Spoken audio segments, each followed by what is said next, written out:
And hello, everyone, and welcome to the game of the week here in the Peninsula District. Today, softball, as the Hampton Crabbers, the Lady Crabbers, come to visit at Phoebus High School to play the Lady Phantoms. Mike Hauser along with Paul Rowe here at a lovely field at Phoebus, as they really have gotten this site set up pretty good now after the last couple of years, and it looks pretty good, Paul.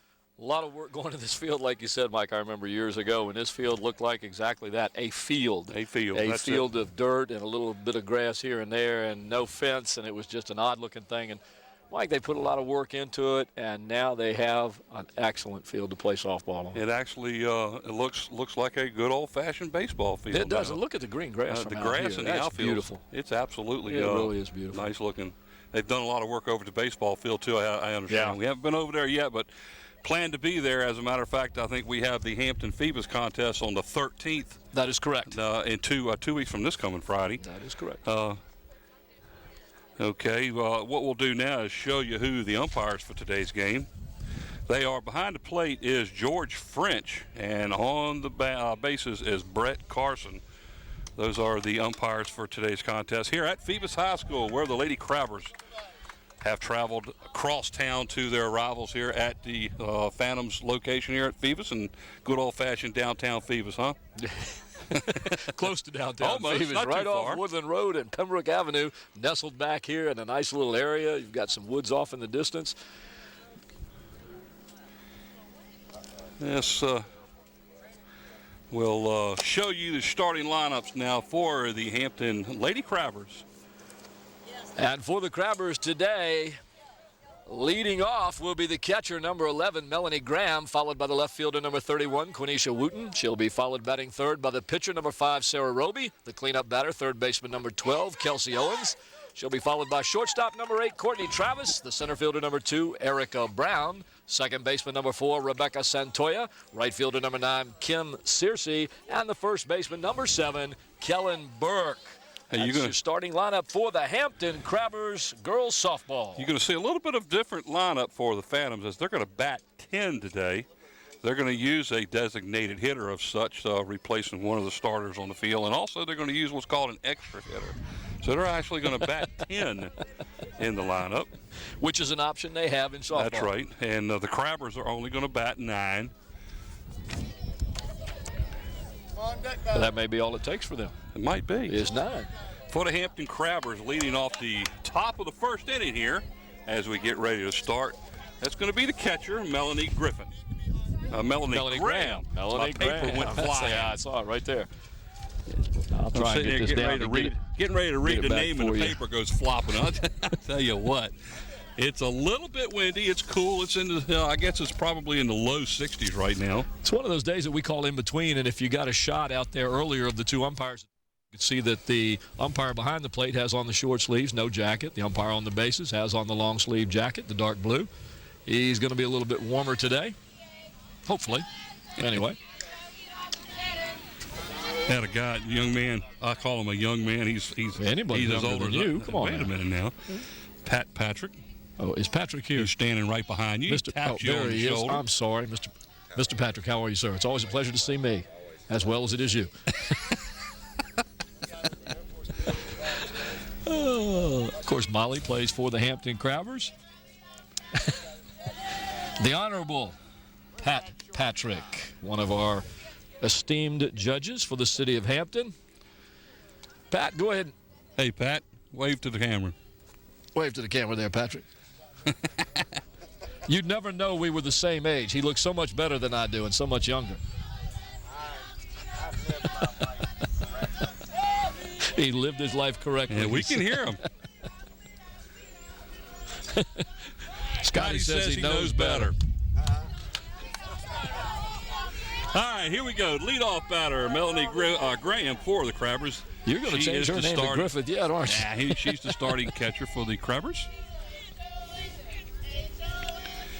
And the first pitch, a little bit of a change-up in there for a call strike. And I'll let you do this for a minute here while I finish the lineups on my sheet here, so I can keep up with you. And I know that's hard to do. Second pitch is a little bit in the dirt. It even count at 1-1. On the mound for the Phoebus Lady Phantoms. Tiffany Fargus, her first year as a pitcher. Last year, she was a shortstop. Second team all-district shortstop, yes. I believe. Honorable mention, actually. Okay, that's close enough. Mention.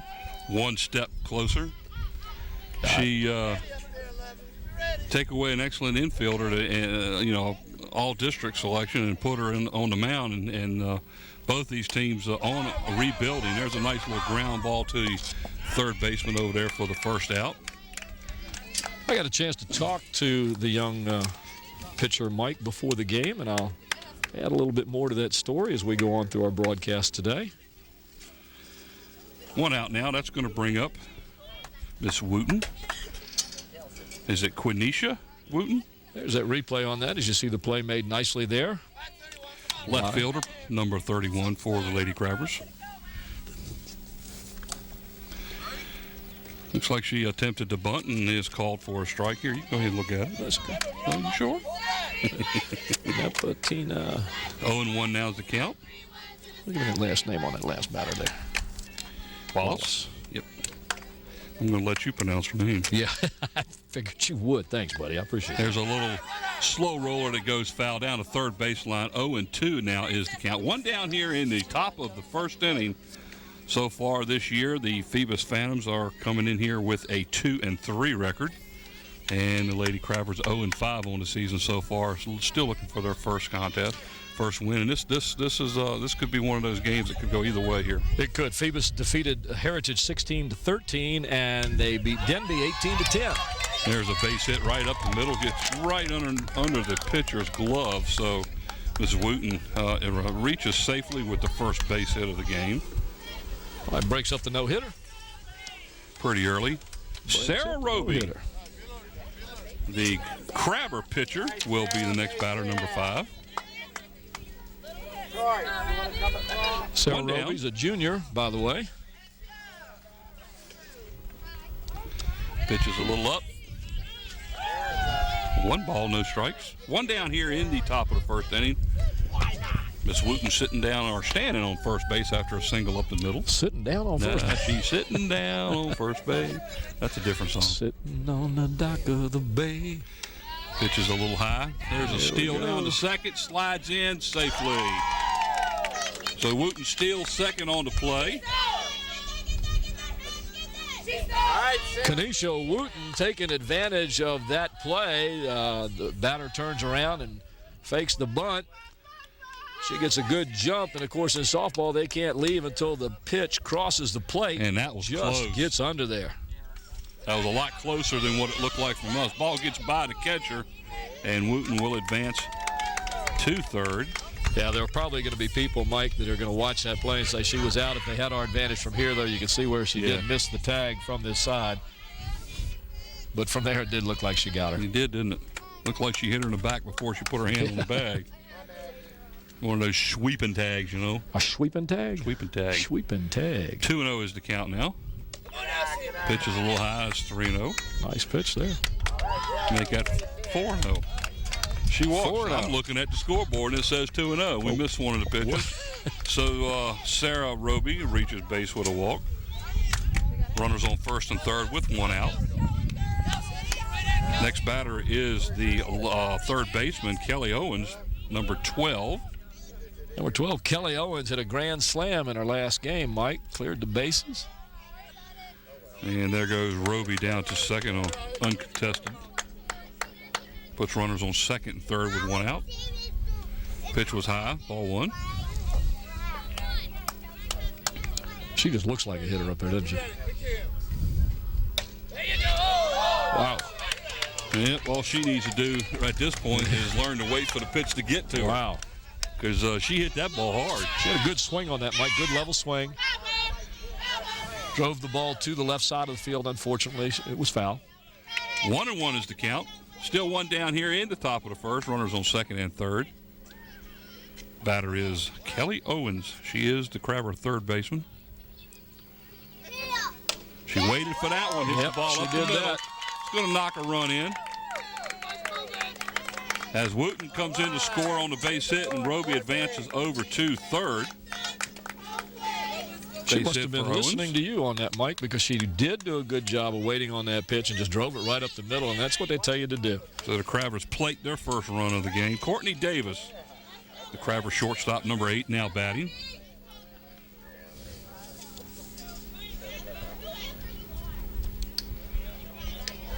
And there goes Miss Owens down to second base. Uncontested. Another uncontested. Second, third now. One out. Runner in as Wooten scores on the RBI single by Owens. And Courtney Travis is now the batter. For those of you wondering what we're talking about here when we say uncontested, you can steal a base. And I'll stop here pop for a up minute. into the infield. Shortstop for the Phantoms have it and catches the ball right at the bag. Good thing.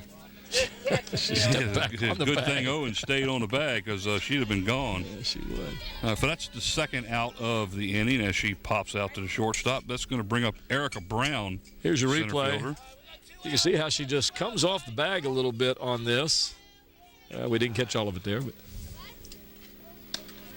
pitch is high, 1-0. Anyway, back to the uncontested, Mike. For those at home that aren't quite sure what we're talking about. If you steal second base and the catcher does not make any attempt at all and they don't have a pass ball or a wild pitch, it's just called an uncontested advancement. It's not really, you're not credited with a stolen base.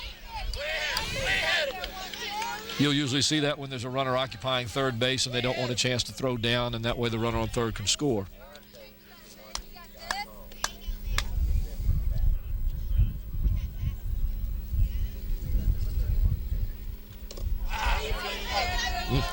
Swing and a miss, 1-2. 1 ball, 2 strikes, 2 down here in the first as the Crabbers lead early here, 1-0.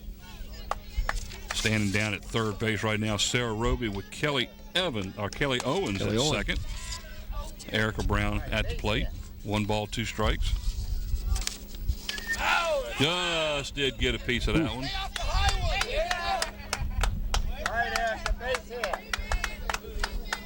Erica Brown, one of the players on the team with good speed, so she could get a ball down like that in front of the plate and have a good chance of beating it out for a hit, Mike. She hit that one twice. Yeah. She hit it the second time fair, the first time foul.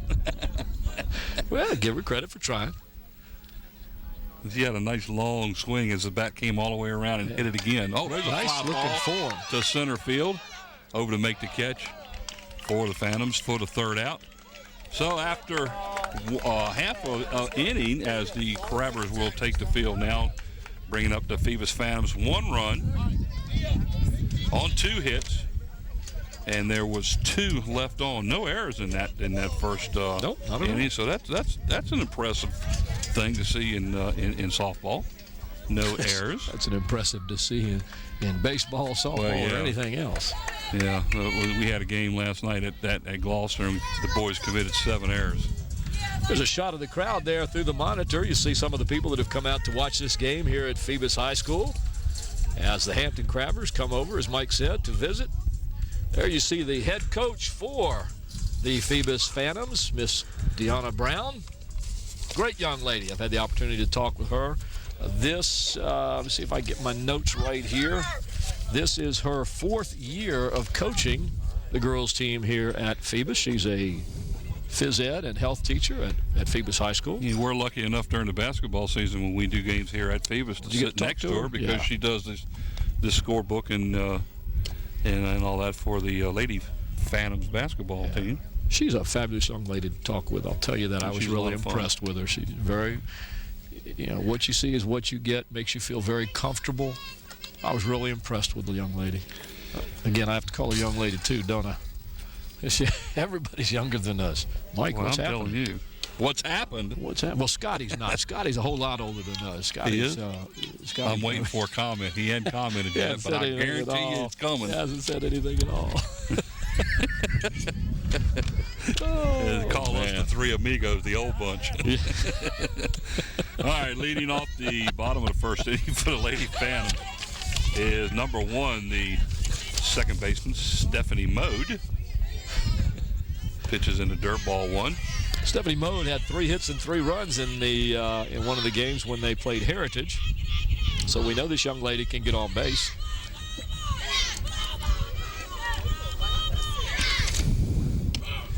That one's in there for a call strike. Evens the count at 1-1.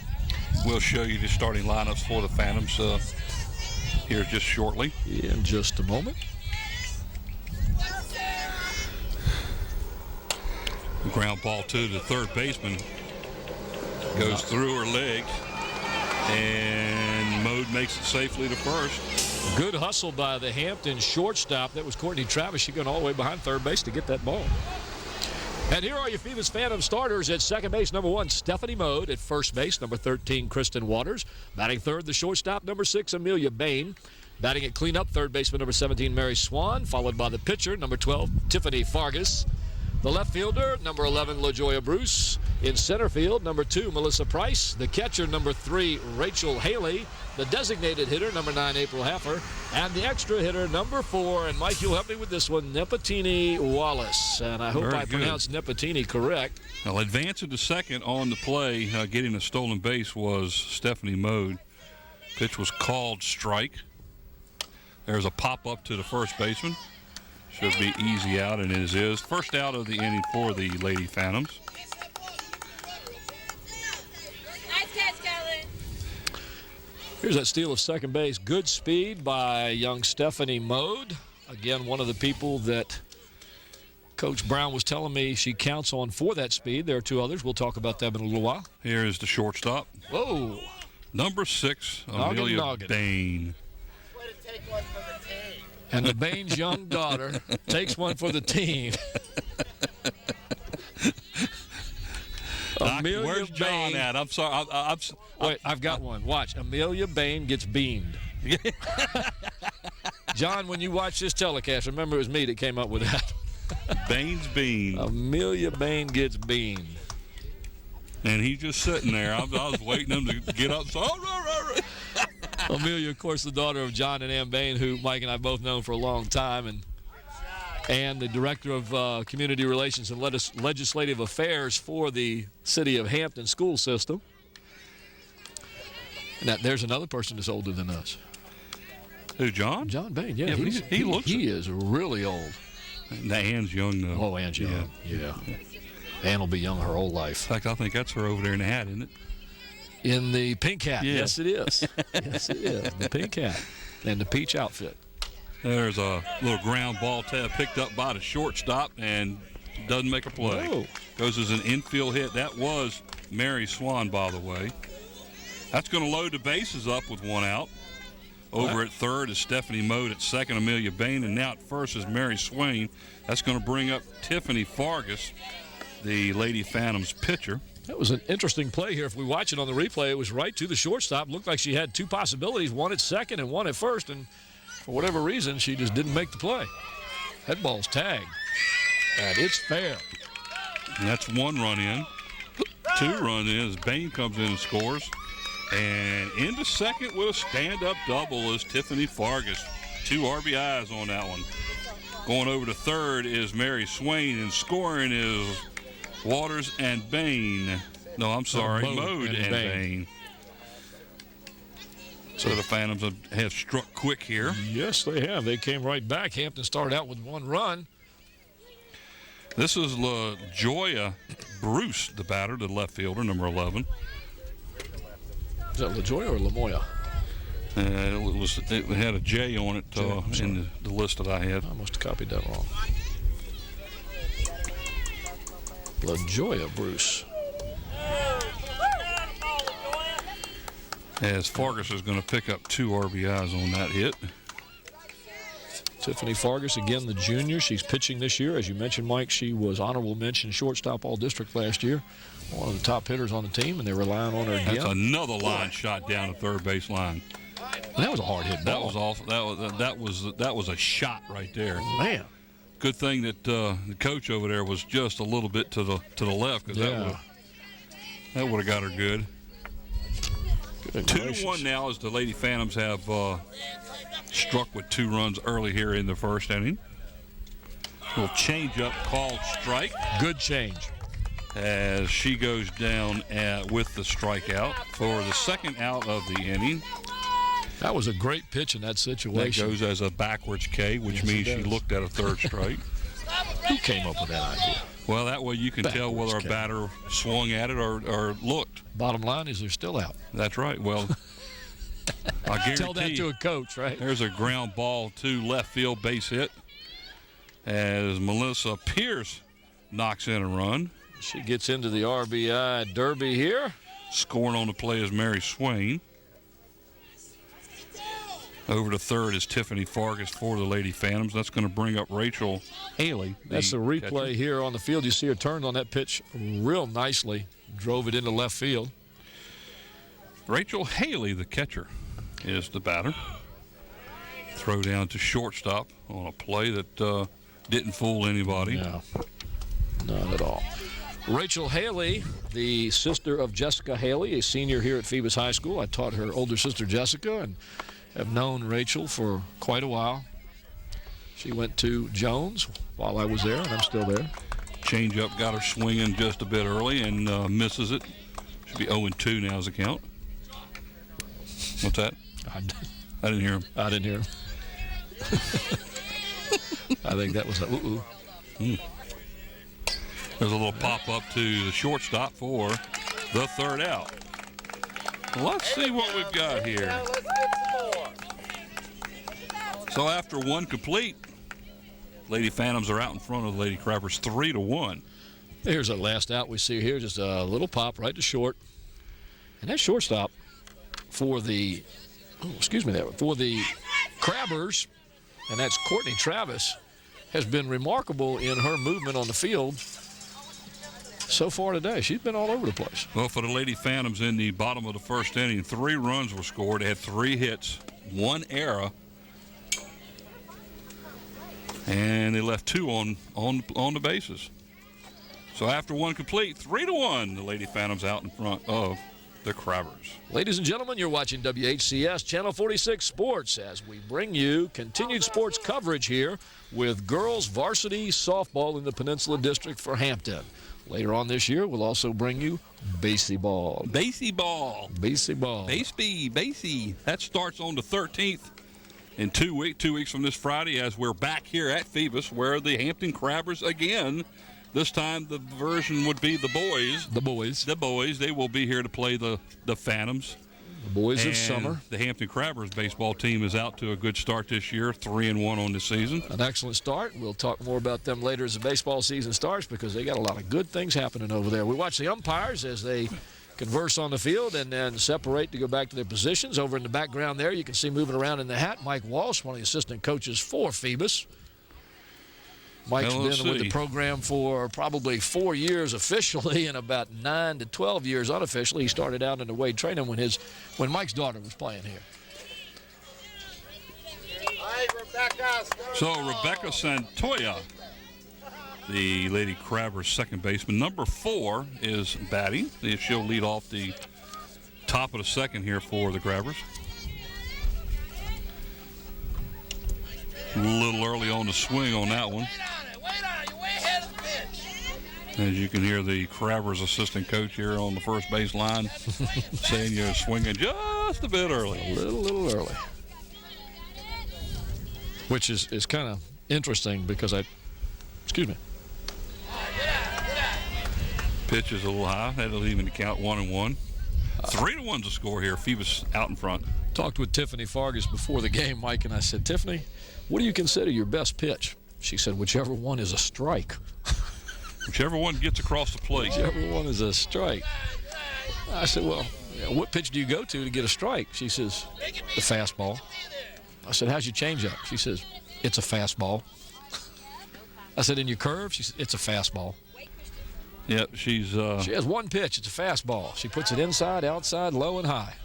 She says, and right now she's thrown 3 straight high, so we're 3-1 is the count right now. Yeah, she said the outside pitch and the inside pitch are different for her. She has trouble with the outside pitch. She's good control with the inside pitch. Pitches in the dirt. That would have been I tell you, a lot of people don't realize this, but the key position in fast pitch softball is the pitcher. And third. The stronger your pitchers are, the more successful your team is going to be, no matter how you hit. Exactly. You have to be able to go out there and hit the ball, but the stronger your pitcher, the more More chance you're going to have Good of pitchers winning, you and have, that's right. why you see in girls softball. It's a lot of people think it's very strange, but one pitcher is the one you're going to rely on all year. If you play 18 games, that pitcher is going to have a decision more than likely in all 18 games, or he's going to start all 18 games. Nope. Oh, that one hit her in the back. Ooh. Now, see, when we were young, that would have counted as an out if you could do that. Got her on the run. Pitch is a little bit high. Girls softball, the pitcher will pitch the entire season, every game, unless for some odd reason you've got two great pitchers. Here you see the pitch. I mean, the throw down to second. Looks like it got her on the elbow. Hits her right. Well, I think it hit her right in the back. Yeah, she's rubbing her elbow. That's why I said that. Yeah. Okay. This batter currently, after Santoya steals second base. He is Kim Searcy. She is the right fielder. 1-1 is the count. Nobody out here in the top of the second inning.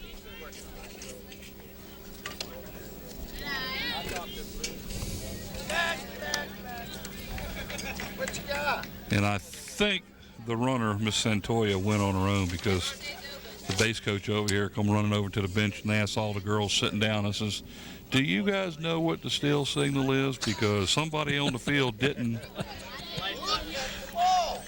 That's a no-no. 2-2 is the count. Nobody out here. This is the number 8 batter in the lineup. The Crabbers are, no, this is number 7 batter in the lineup. The Crabbers are batting 9 today. Yep. Normally, in fast pitch, they will bat 10 because they get an extra hitter that they can throw in there. Going over to third base on a steal is Santoya, so she's stolen 2 bases. Girls aren't staying on base very long before they move into the next one, are they? I think she caught everybody napping on that one. Yeah, full count is the current count on Searcy. There's a ground ball to the pitcher, and Ohm to the plate is out. Nice play by the Phantoms pitcher as Santoya is nailed at the plate trying to score on a comebacker. So Searcy will stay on first base on a fielder's choice. Well, that's putting the pressure on the other team here, sending a runner home on a one-bouncer right back to the pitcher. And she went on her own, folks. The coach did not send her. Yeah, Rachel Haley, the catcher for Phoebus, did a great job of hanging in there and making that play. Good heads-up play, of course, by the pitcher, Fargus. And the scoreboard shows 3-2, but I believe it's just 1-0. I believe it is, too. Kellen Burke is the batter. She is Crabbers' first baseman. Pitch is high, 2-0. Tell you what, they just gave away a good run, a scoring opportunity right there. Sure did. Usually, well, You make usually the pitcher make the throw before you run. You don't make the first out at home and third. No. When you've got nobody out on a comebacker like that, you wait till the pitcher throws it, then maybe you try to ball come on down. Ball kind of rolls to the plate. Yeah. We're playing bowling here. Braxton style. Way, Braxton. Yo.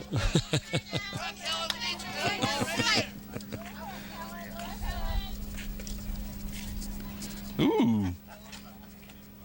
That one's in the dirt. 3-0 now is the count. Oh, she walks.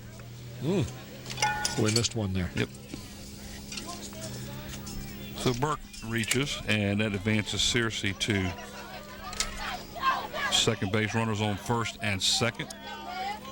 Both runners right now on base because of walks. Of course, Searcy got on a fielder's choice on that nice plate. Here's the leadoff batter, Melanie Graham, number 11, the catcher for the Crabbers. Back in the top of the first inning, she had a ground ball to the third baseman for the first out.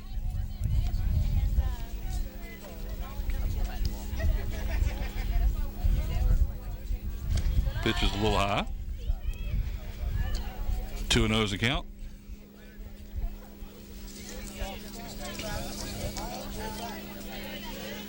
Yeah, when you have these games that are 16 to 15 and stuff like that, that makes the game go a long time. Yes, it does. That one right down the middle of the play that she was taking that one all the way. 2-1 is the count.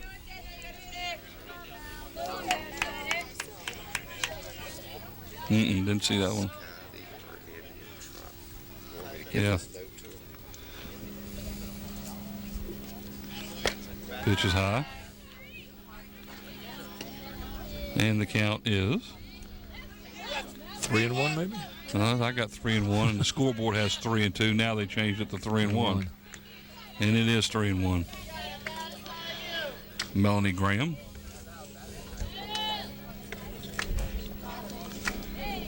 Pitch almost hits her. She walks. Ooh. That loads the bases up here for the Crabbers. So now you can see how crucial that first out was. Absolutely. Searcy now at third. Burke is at second. Now at first is Graham. That's going to bring up Kenesha Wooten. She is the left fielder. Had a base hit in the first inning and scored the Crabbers' lone run. This young lady can hit the ball hard. And there's another one. That's a comebacker back to the pitcher. Out at the plate. And she should be out at set first. What a play. Super play and gets Phoebus out of the inning, Mike. Whoa, that's all I can say. That's quick. Now, folks, you have to remember, these bases are a little bit shorter than you have in baseball. You have to be quick to get a double play. That is a 1 to 2 to 3 double play. Good pickup, quick reaction by the pitcher Fargus, and young Miss Haley behind the plate got rid of that ball quickly, made an accurate throw to first base to get that double play. Man, pitcher's best friend.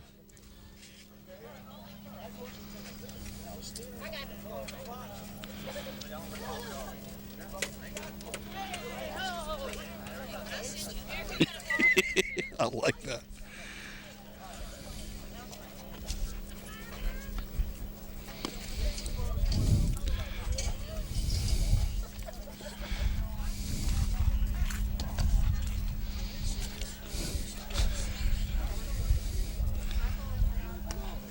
No. No. Well, after an inning and a half, the score remains the same. The Phoebus Phantoms 3, then the Lady Crabbers 1. That's Susan Bowers.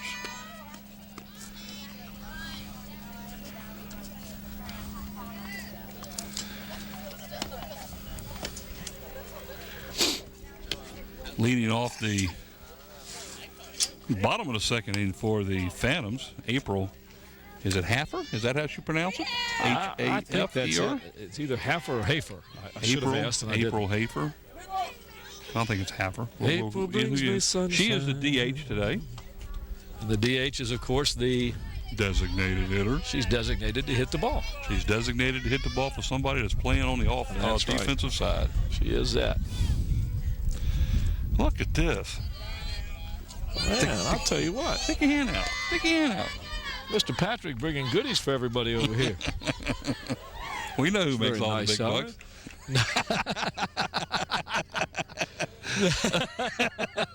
That's good. That's good. Oh, Lord. It's a good thing they couldn't hear that. Yeah, 1-1 is the count. Oh, the guys in the truck sometimes come up with some of the funniest things. Let's see what the count is. According to the board, it is 2-2. The guy keeping the scoreboard's not keeping up with the umpire either. So there you go. Watching the game. That was fouled back. That would have been a ball. It's still 2-2. Go, Molly! Go, Molly! Go, Molly! Go! The voice you just heard, once again, the voice of Mr. Pat Patrick. He's trying to get somebody to run away from a subpoena, I guess. 3-2 now is the count. Count's full. You know all about that, don't you? Pitch is in the dirt. That should be ball 4. The coaching staff is saying, you want to come down at ball 4. So she wants to hit. April gets a free pass to the first base. And there you see April down on first base. All right, here we go. 9. This is the extra hitter that the Phantoms pull in, the number 10 hitter. And what's her name again, Mike? Is it Nepatini? Nepatini or Wallace. Nepatini Wallace? Nice name. There's a line shot right at the shortstop. And April Haffer gets doubled off. Man, Courtney Travis, the shortstop for Hampton, just speared that one in the air and quick fired it over to first base for the double play. She's having a good defensive game so far. Watch this replay. Just a hard shot. Boom.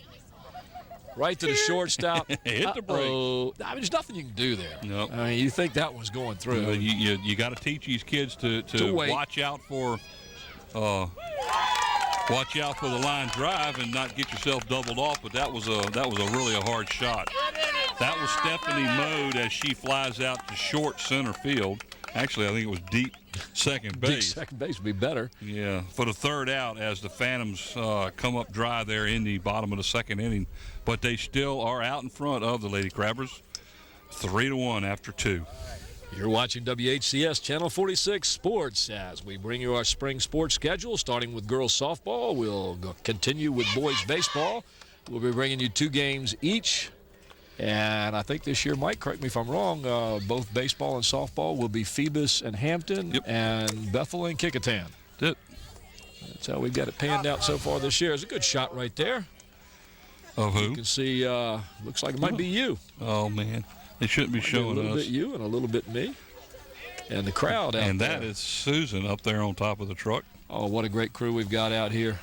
A great crew. Nathaniel Braxton out there, Susan Bowers along with Gene, all on the cameras. Our replay man, Mike Nowinski. On the CCU in the truck, Miss Renee Camden, the lovely young lady who does everything. Our audio, Don Scharouse. There's your production assistant right there. That looks like Miss Susan. That's Susan Bowers. Oh, she's a camera. But what'd you tell me production assistant for? Position. Position. Okay. That truck right there, folks, is where Scotty is sitting. That's what he's doing. He's out of the weather. Of course, Scotty's been under the weather a few times, too. Well, Scotty, are you under the weather today? He hasn't been feeling too well. And there's Braxton. Nathaniel Braxton. Come on, Braxton. At least wave. They got Nathaniel Braxton out there in center field. We have a super camera crew, a super crew, period. Andy Foley, of course, on the graphics. You need to say it a couple more times. He gets a quarter every time it's said. Don Scharouse, our audio man, and, of course, Scotty Bowers, who we talk to, or he talks to us. Through our heads here, Scotty, the big production manager and the boss of WHCS Channel 46 for the City of Hampton Schools. Foul ball down to third baseline. This is the leadoff batter for the Crabbers here in the top of the third inning. Sarah Roby, Crabbers pitcher, number 5. Sarah Roby, a junior. According to her coach, she's pretty consistent when she's warmed up. She's a little off when she's pitching, or when she's cold, yeah, but a good young pitcher. And obviously a pretty decent hitter, batting third. If we get a chance, Mike, I'm hoping, I'm trying to figure out who it is. It's Susan's up on the truck over here. If she gets a shot of third base, Judy Lucas, the coach for the Hampton Crabbers, just a colorful sight over on third base with her outfit today. Black pants, purple jacket, and red or peach red or something in that nature shirt. Just looks wonderful. I love it. You can kind of see her over there in the background if you look over toward third base on that last shot. Sarah Roby grounds out to the third baseman. That's the first out of the inning. Come on, Kelsey. There she is, Judy Lucas. I love that. Here's a replay on that last one. Quick ground ball over to third. Good, strong throw. They made it look easy. This is going to bring up Kelly Owens, the third baseman for the Crabbers. She had an RBI single in the first inning. Knocked in the first Crabber run of the game.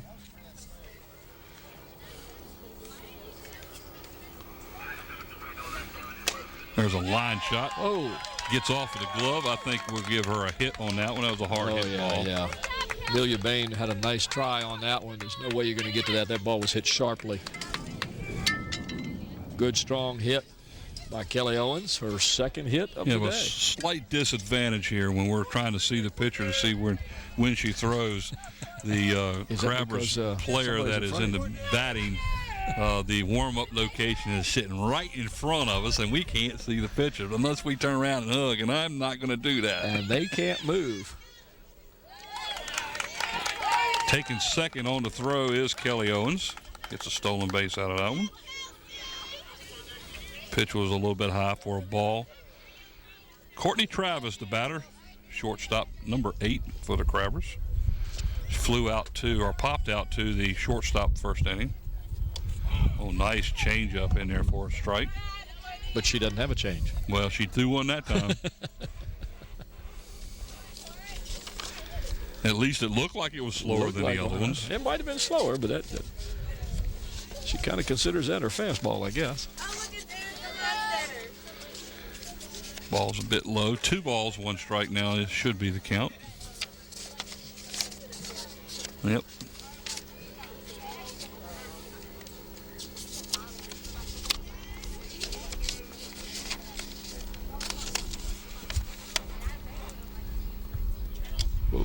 Bit inside, almost hits her. Gets out of the way in time. 3-1 is the count to Courtney Travis. Tiffany Fargus, a junior. Mike, I like this part of it. You know what her GPA is? Probably a lot higher than mine was. 4.01. Oh, my. Talk about doing well in school. A student athlete. Ground ball to third base. Gets away and makes it to the bag. Staying at second base is Kelly Owens, so Travis reaches first. Tough shot there to the third baseman. Give her an error on that play. And that was Mary Swan. Knocked the ball down. Erica Brown now is the batter. She is the Crabber center fielder. She flew out to center field in the first inning. Runners at first and second. 1 out here. Erica Brown and Kanisha Wooten, the 2 speedsters on the team, according to Coach Lucas. They're the ones that you look for on the base pass to extend themselves from first to second. Yeah, the Crabbers have a chance to get something on the board here now. Still trailing 3-1. Pitches in the dirt. Yes, ladies and gentlemen, that was sounds. the bus leaving. Good old sounds of the Hampton City school bus system. And I guess that's what happens when you turn around and see that you're within about 10 feet of the road. Yep, we are, aren't we? Didn't pay attention to that. A little bit high. Just a little bit high. 3-0 is the count. Still 1 out here in the bottom of the third. Nice breezy wind coming across here from left to right. That would be from third base to first base. I'm looking for the flag. It's telling you that. Well, it's no flag. It's just, just feel it. I know what you did. Just feel it. Took a piece of grass and threw it in the air and saw which way it went, right? I was going to take some of these papers and throw them up and see which way they went. Coach Lucas talking to her batter, giving her some good information on what she wants her to do and how to get refocused on this. We've got runners at first and second, so with 1 out, you want to advance these runners. Well, you got 3-0 count with 1 down, runners at first and second. That's Kelly Owens at second and Courtney Travis down at first. So far in this contest, each team has committed 1 error. That's pretty good. Not bad. That's pretty good. See what happens here on a 3-0 pitch to Miss Brown.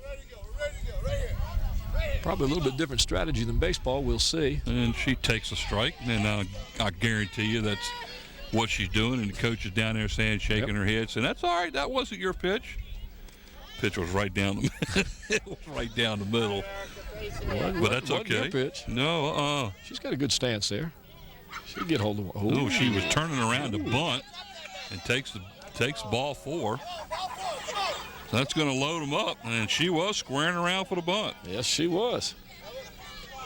Kind of interesting. That loaded the bases up, still with 1 out. That's going to bring up Rebecca Santoyo as she walked last time she got up and was thrown out at the plate on a great comebacker to the pitcher. Yes, it was. That's like a rally killer when that happens. Oh, it's a big rally killer.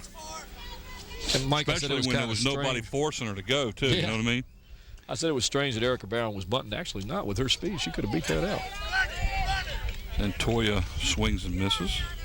Well, the right play there is to come off of the bag a few feet and wait and see if the pitcher is going to actually try to throw the ball to first. If she does, then you're going to take a chance to go. Yep. But she was on the way right off the bat. And it was a quick enough ball back to the pitcher that it allowed her to turn around and throw right back to the plate and nailed her sliding in. 1-1 is the count now to Santoya, Rebecca. Almost fouled back. 1-1 is the count. 1-2, I'm sorry. It is 1-2. Thank you, Andy. There you see the back of the second baseman, Stephanie Mode, number 1. And there's a good shot of the pitcher, Fargus, as she comes back to the mound. As I mentioned earlier, she's got a 4.01. Been on the National Honor Roll, National Honor Society throughout school. Key position in the game right here for Hampton. There's a ground ball back to the mound. Here we go again. Here we go again. Does to the plate and into home or first. Whoa. And coming in to score on a heads-up play was Courtney Travis, as she comes in and scores after Owens is forced out for the second out of the inning. As Rebecca Santoya watch this replay. is safe at first. Right back to the pitcher. She goes home to Haley for 1 and back to first base. A little bit wide on the throw and comes streaking around third base to come into home was Courtney Travis. And Rebecca Santoya is going to pick up an RBI on that play, too. And there goes Santoya to second base on a wild pitch. Ooh. And out at the plate is Erica Brown. Well, they took themselves out of the inning again. They did, but they scored a run. They cut the lead down to 1 now as the Phantoms out in front 3-2. You saw Coach Lucas of Hampton there just go by and talk with the umpire to make sure that call was what he called. She, of course, thought the runner was safe. But I can't argue when you send a runner like that when the ball gets past the catcher. If you've got somebody with good speed there, and Erica Brown does have good speed. She is one of the speedsters on this team. You got to give her the chance to get in there, and you're forcing the other team to do everything right. Fortunately for the Phantoms, Jessica Haley got to the ball quick, flipped it to the pitcher Fargus, who covered, and they were able to get the out. Well, for the Lady Crabbers in the top of the third inning, scored 1 run. They had 1 hit. There was 1 error, a couple of base on balls, and there was 1 left on the bases after losing 2 players in that inning at the plate on throws. One on a fielder's choice and the other one trying to advance on a wild pitch that, with the backstop 15 feet away from the plate and the ball bouncing back to you, you better have a pretty good jump to be able to score on that one. Yeah. Or somebody with speed like Erica Brown is. 3-2 is the score here after 2.5 as the Lady Phantoms come up to bat now in their half of the third. It's going to be their leadoff batter is going to be Kristen Waters. Nope, I'm sorry. Their leadoff batter is going to be Amelia Bain. Because that's who's batting, and I thought it was Crystal Waters. I had the third out being made by Stephanie Mode. If that's the case, they're batting out of order. I had that same thing.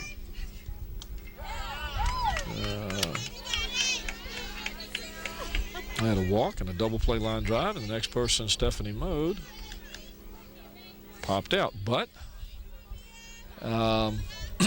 well, we shall see what we shall see. There's a little looper over the third baseman's head, right off of the glove. So Bain's going to reach first on a base hit, but I think they're batting out of order, folks. Yeah, I do too, but I'm going to leave Kristen Waters blank here for now and see what happens. Here's that play, just a little loft drive, and the third baseman makes a great jump to try and get it. And I know most people are yelling, that should be an error, that should be an error. But, that's extra effort you have to do there to make that play. Oh, and she's dead. So Bain is thrown out trying to steal for the first out. Melanie Graham, the catcher, with a good throw down to the shortstop, who makes a tag for the out. That wasn't even close at all, was it? Nope. Not even. Melanie Graham, the catcher, the daughter of Doug Graham, the assistant coach for Hampton. Oh, that's a shot right down the third base line. If that was Mary baseball, Swain. Mike, we'd have called that an error, but you can't do that. That ball was hard hit, it's got to be a hit. Oh, yes. That ball was by the third baseman before she even had a chance to put her glove down. I don't think she knew the ball was coming. The corners in softball are playing close up, a lot closer up normally than baseball because of the bunt factor. Wow. But so Swain reaches first safely with the base hit. Throw back to the bag is back in safe. Tiffany Fargus is the batter, as she had a double and 2 RBIs back in the first inning. So this young lady can hit the ball. Yes, she can. can. Nice changeup. Had her reaching for that one. Tiffany's been on the varsity 3 years. This is her 3rd year as a starter. As we said, she was a shortstop before. Coach is looking at her saying, you were looking for the fence on that one. She was. Here we go, 0-2 is the count. Tammy and Gary Fargus are the parents of Tiffany. That was close, a little bit high. 1 ball, 2 strikes now on Vargas. Proud parents, I guess I should say, since she's doing such a good job for Phoebus this year. And, of course, academically doing wonderful. Paul's one. Fouled back here. Takes care of one hood. As long as it's not mine. As long as it's not mine. 1 ball, 2 strikes. Count. 1 out here in the bottom of the 3rd inning. The Lady Phantoms still out in front. This time, 3-2 is the score. So on first base, Mary Swan, a 9th grader with a 4.1 average as well. Fouled off over here. Mike, this Phoebus team's got some great young ladies on there. Ooh, Mary Swan is interested in going to West Point Military Academy.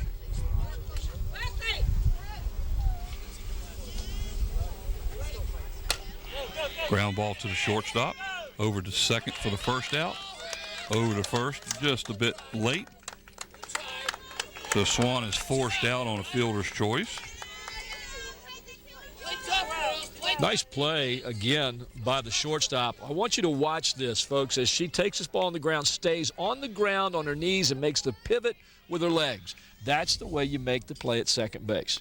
You don't try and get up and make anything fancy. You're solid, you're there, just make a good throw. She pivot and turn. LaJoya Bruce, the left fielder for the Phantoms, up now. She was a strikeout victim in the first inning for the second out. 2 down here in the bottom of the 3rd inning. Fouled back off to the right down the third base line. LaJoya is a junior, 11th grader. And guess what? GPA, I think these guys all have high GPAs, 3.6. She's had a Spanish academic award and an ROTC award here at Phoebus High School, and wants to be a dental hygienist someday. Would like to go to ODU, VCU, or Xavier. Great kids, I'll tell you.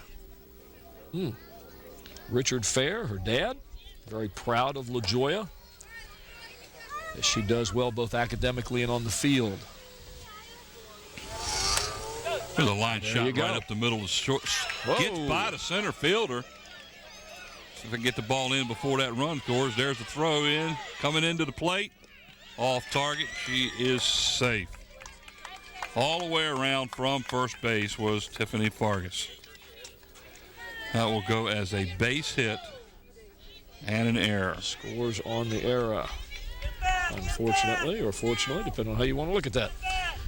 Good solid hit, though. Sharp hit by LaJoya Bruce. Well, the disadvantage to that is the fact that she doesn't get credit for an RBI. No, she doesn't. But that's okay. 4-2 now is the score.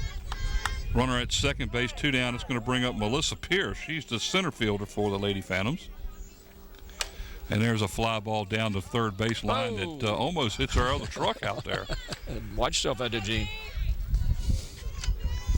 I think she was aiming for you, Gene. Now, years ago, you see that little area out there that juts. If I'm not mistaken, that fence came further on. If you hit it over there, it was a home run. Ooh, that was right down the middle of the plate. 0-2 is the count. And one of the fastest pitches I've seen out of the Crabber hurler today. She put it right on in there, and there's a little change up. Nice change. And gets by the shortstop. That's going to be a base hit. That's going to put runners at the corners, as LaToya Bruce will stop at third base with Pierce getting a base hit out of it. Melissa Pierce waited on that pitch and just drove it back up the middle. Twice or 3 times now we've seen that change, and we've seen the batter wait on it and put it right back up the middle. Rachel Haley, now the catcher for the Phantoms, is the batter. 2 down runners at the corners. A freshman, Rachel was at Jones Middle School last year. She sports a 4.19 GPA here at Phoebus. Going down unattested, so to speak, is Pierce to second. Runners now at second and third. 2 down here in the bottom of the 4th inning. Phantoms extend their lead by 1 now. Nice swing. Oh, I tell you what, she got her on a nice change-up again. 0-2 is the count. And it is 4-2. The Lady Phantoms out in front of the Lady Crabbers here at Phoebus High School. A nice day for softball. Now, yesterday was hot. Yesterday was a great day. It was 84 degrees. Yesterday was a great day. 84 degrees in March. I love it. And if it's 84 degrees in March, folks, what do you think it's going to be during July and August when it really gets hot? I'll take 84 again. Oh, yeah. I'll take 84. So will I. I'd rather have that than the 94. I'll take it. Ooh, call strike 3. As Haley goes down looking for the 3rd out of the inning. But the Lady Phantoms come up with another run there. 4 hits, believe it or not. All singles. There was 1 left on base. They got 2 left on base. And here's Rachel on that last pitch right through there. Whoa. What a great, when you see Rachel kind of lock in there and just like, whoops. Can't do anything with that. So 4 base hits in that inning. 1 run. No, there was 1 error. One. There's where our last foul ball went over the fence there toward Gene on top of our truck. He's on the 3rd base side. If Gene had a glove, he might have caught that ball that went over there. Great crew out here again, folks. Wonderful, wonderful crew. Nathaniel Braxton, Susan Bowens, Bowers. I'll get it right in a minute. Gene out there on the truck. Mike Nowinski on the replays. Renee Camden. Young and beautiful Renee. Does everything for us. And then we got that guy in the truck that does the graphics, the pictures and stuff. What is his name again? Andy Foley. You know, Andy Foley gets 25 cents every time we mention his name from his grandmother. So, Don Sherrouse, the audio man, and the producer, the director, the big man himself, Scotty Bowers. And folks, if you haven't met Scotty and you get a chance and you're down at Jones Middle School and you can go in and stop in at WHCS's offices, meet Scotty Bowers. Just a wonderful, wonderful young person to meet. Easy to get along with. He's just a fabulous man to work for. I tell you, I really feel lucky. No, I'm not trying to get a raise, Scotty. Not at all. And out here, the 2 people doing the talking, Mike Hauser and Paul Rowe. So we've begun the it is the easy part. top of the 4th inning now as the Lady Crabbers. Kim Searcy, the right fielder, is batting. She hit into a fielder's choice back in the 2nd inning, 0 for 1 on the day. Then therefore a call strike.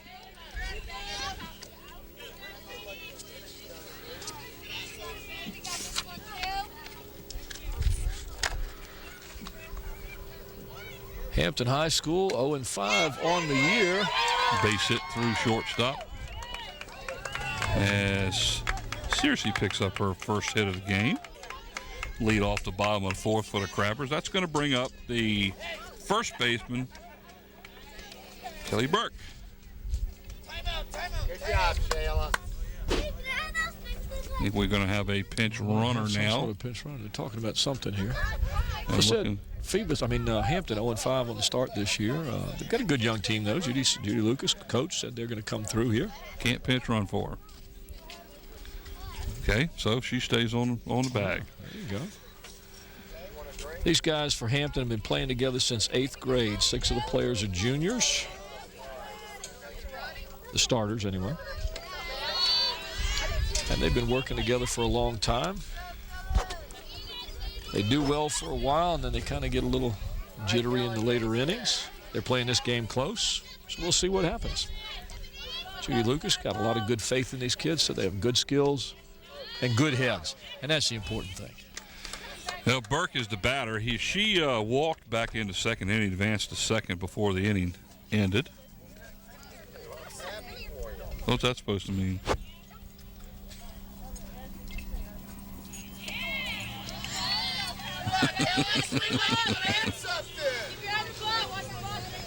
Oh, gracious.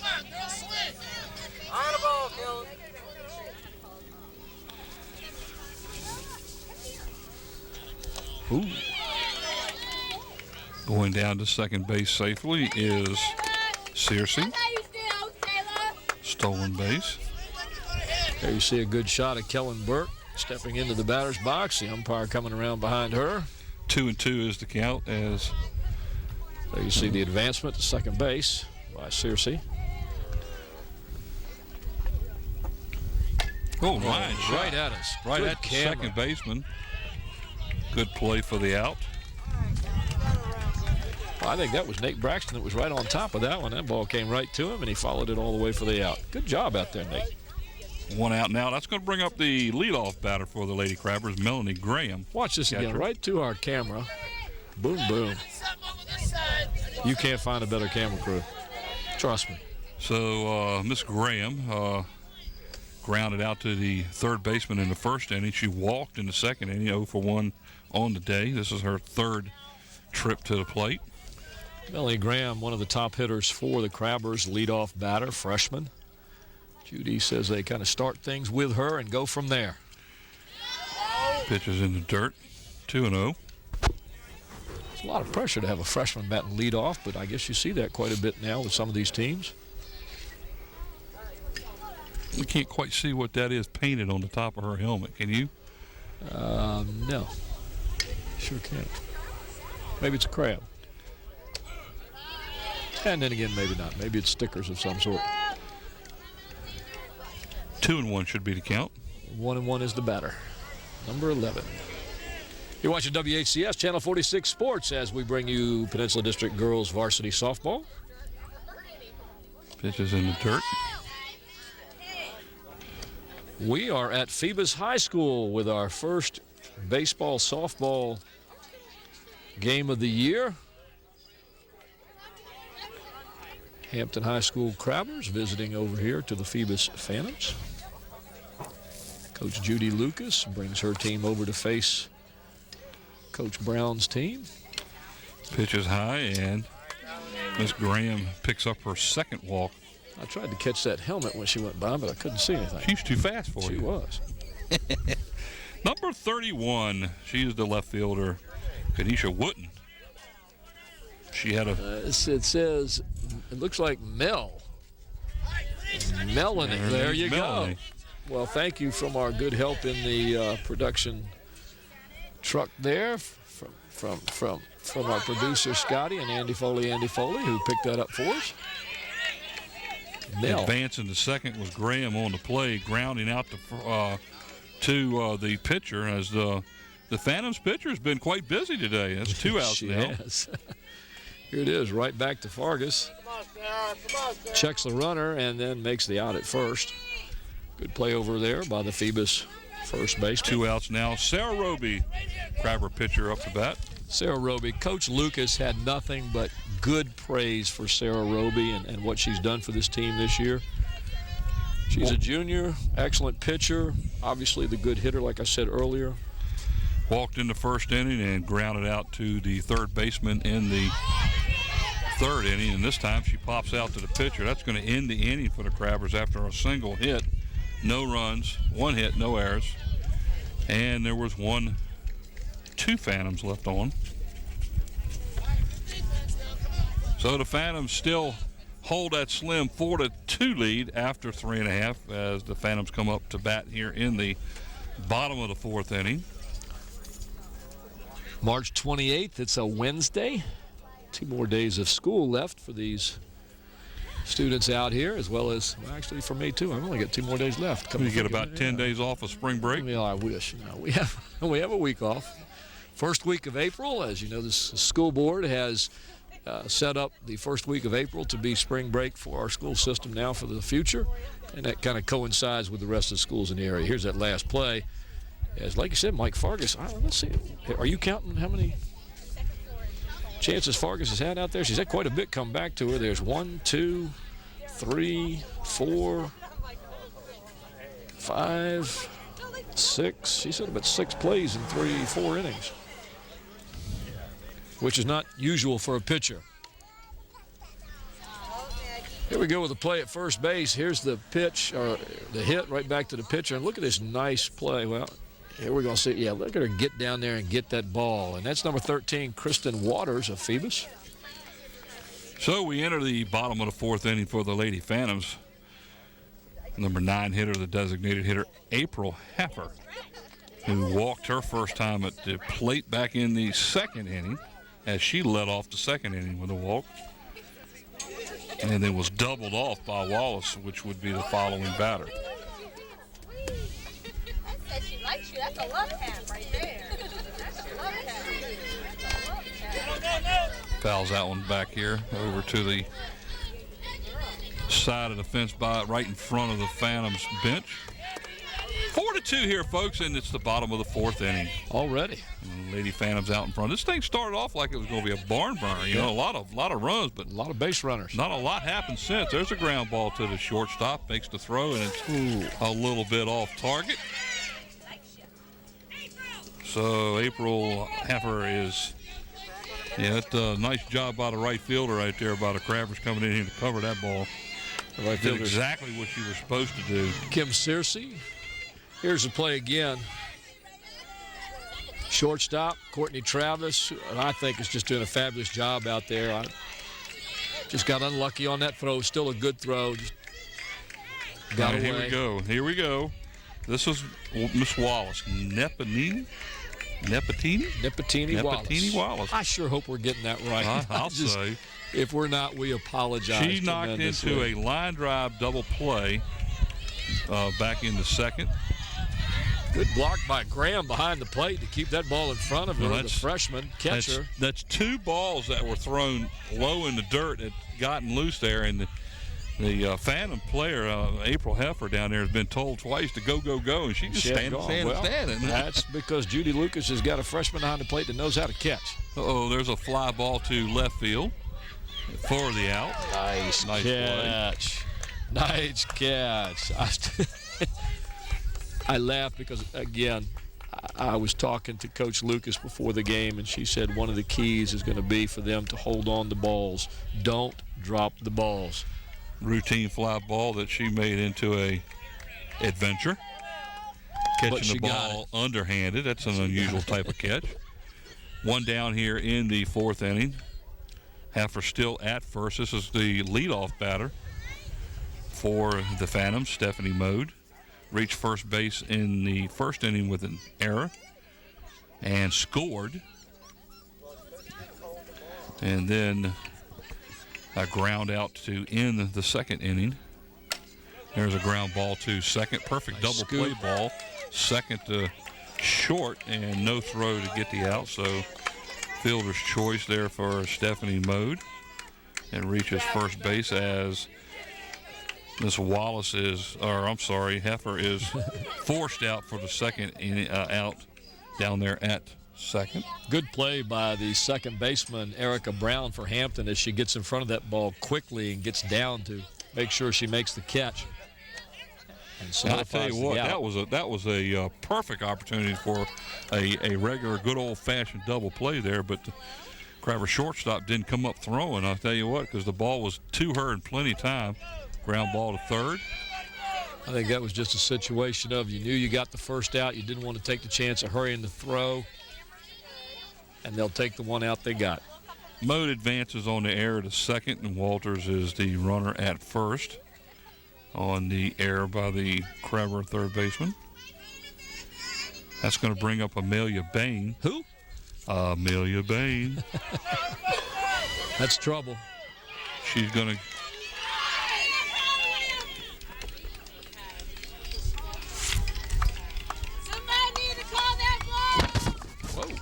Paper's starting to fly away here.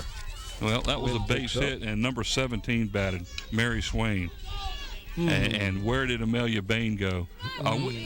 We have lost a batter in the lineup here. If they've taken a batter out of the lineup, it's thrown their score sheet all off. Oh, yeah. This is very, very interesting. Because Amelia Bain is standing down at third base. What did we miss here? Well, their starting lineup had 11 batters playing. 11 or 10? I have 10.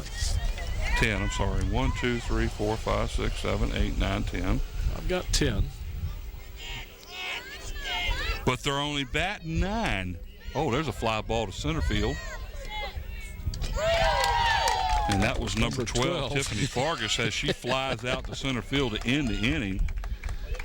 All right, so that was Swain that got the last hit, which meant that Amelia Bain reached on the error to third base.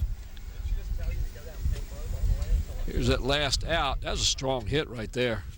If the wind had been blowing out, it might have carried over her head, but it's blowing from right to left, so it slows down a little bit. And the center fielder for the Crabbers, who is Erica Brown, is able to make that catch.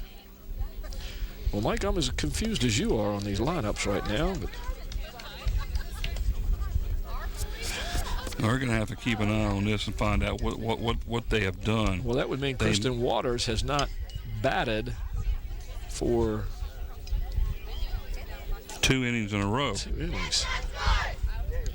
Well, let's see. Kristen Waters is supposed to be at first base, and she is.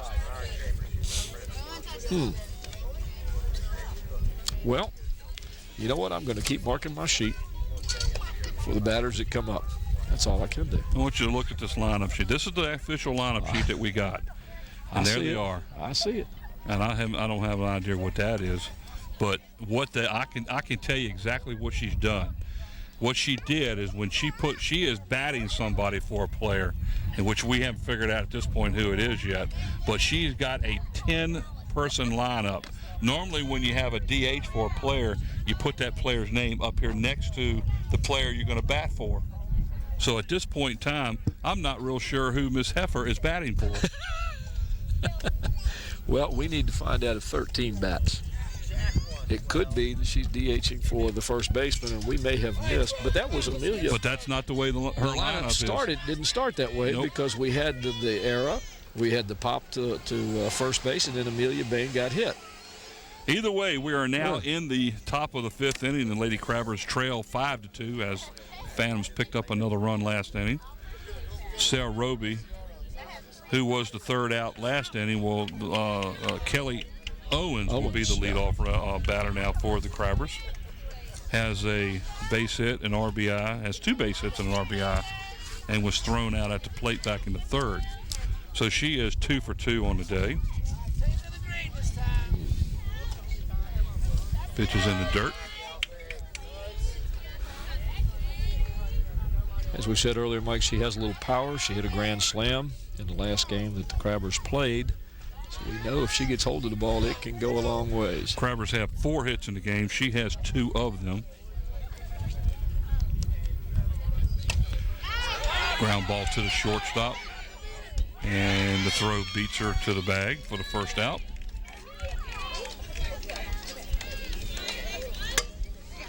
That will bring up Courtney Travis. Just your garden variety ball to the shortstop. The nice play over to first for the out. Courtney Travis, the batter with 1 out. She popped out to the shortstop and reached and scored in the third by an error.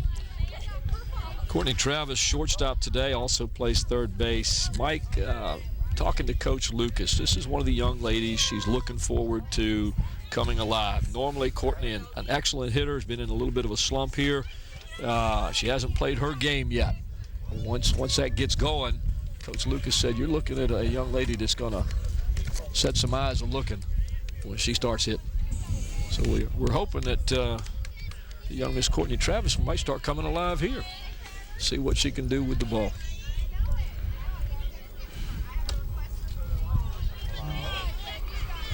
That was close. Man, I thought that was a good pitch. 3-0. See the look on Fargas's face as she comes back. There you see Travis digging in at the plate.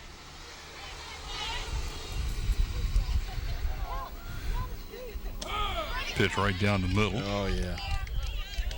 By looking at that on the monitor, and that thing looked like it was just sitting there just begging you to hit it.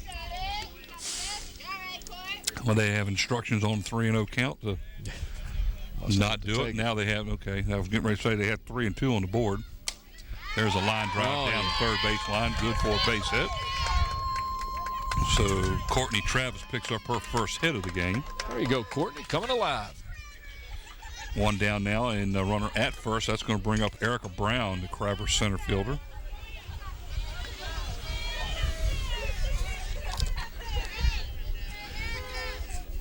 See Erica getting into the batter's box. Jessica Haley. Excuse me, Jessica. I'm sorry, Rachel. I called you Jessica. I've done that before.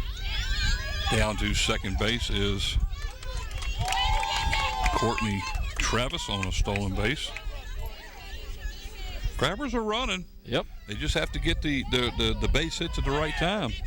Trying to get some runners into position here with the score 5-2, excuse me. Started to come around a bunt that time, Mike.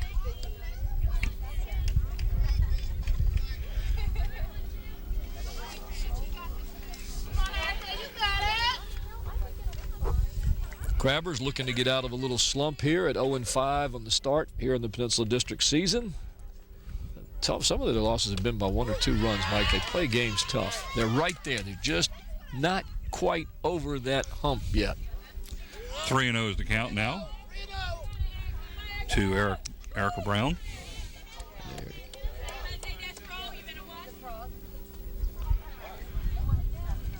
Ooh. Bring out the 5-iron. Yeah. That was a 3-0 strike there, folks. I'm not sure a 5-iron would work on that, but sure, that was kind of just they off. say it might. No question about that one. Ball 4 as she walks. That's her second walk in 3 trips to the plate today. Runners at first and second, still 1 down now for the Lady Crabbers. Rebecca Santoya is the batter. She is the Crabbers' second baseman, which is number 4 as far as the position of the field, and she also wears number 4. Number 4. Makes it easier on the scorecard. 4-4. Squares around a bunt and bunts it foul.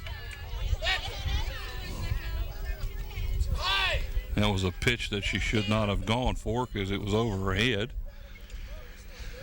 0-1 now is the count. Excuse me. Certainly. Had a base on balls the first time and an RBI fielder's choice in the third. There's a ground ball to third baseman. Fair. Whoa! She beats out the run. Kind of goes a base hit as everybody around is safe. Well, Courtney Travis, after getting that base hit, shows her speed there as she gets into third safely. And maybe she is coming alive, Mike. It could actually go as a fielder's choice. Yeah. Instead of a base hit, which I'll put down there. It appeared that Mary batter. Swan was looking for somebody to cover there. I think she thought she was further away from third than she was. You going to call it a fielder's choice or a hit? No, that's a fielder's choice. All right. Because she had all the time in the world to throw to first. She tried to turn around and go after the lead runner. And I tell you, the Phoebus, the coaching staff thinks that she was forced out at the bag, but unfortunately for them, the umpire says no, she beat the throw. This is going to be Kim Searcy, and she hits a shot to the fence. 1 runs in, 2 runs in, all the way to third. In as a stand-up double is Kim Searcy with 2 RBIs. All the way to third base now is Rebecca Santoya, and scoring on the play is Erica Brown and Courtney Travis. So that play at third becomes a big play now, and Kim Searcy just demolished that ball, Mike. She just unloaded. Watch this. She's got a great stance. Oh, this is live. I'm sorry. I thought we were doing a replay here. Kelly Burke now the first baseman for the Crabbers. She has a walk and ground out to the second baseman back in the 4th inning. What a fantastic. So the Crabbers have struck with 2 runs here to pull to within a run at 5-4. Still 1 out. And they got runners at second and third. Searcy at second and Santoya at third. Kelly Burke is the batter. Timeout called now, and we'll go out and chit-chat with going to talk to her young pitcher. Again, ladies and gentlemen, please understand this. The young pitcher for Phoebus, Tiffany Fargus. This is her first year pitching. She had never pitched before. She was the honorable mention shortstop for Phoebus last year. They lost all their pitching. The coaches needed some pitching, Mike. She said, well, you know, if you need somebody, you can give me a try and see what I can do. She's been there ever since. They're putting their season on her arm, on a young pitcher who I think is doing a really good job. She just happens to be facing a Crabber team that today has decided to have their bats come alive. And I think they're just tired of being 0-5 right now. And they're going to make this a game. That would take place on any team that's 0-5. I think you're right. Yeah. So 5-4 is the score. We're in the top of the 5th inning. The Phantoms out in front. 1-1 is the count. One down. Runners at second, third. Batter is Kelly Brook. Pitches over her head. As the Phantoms coaching staff was at the mound there just trying to settle her down a little bit.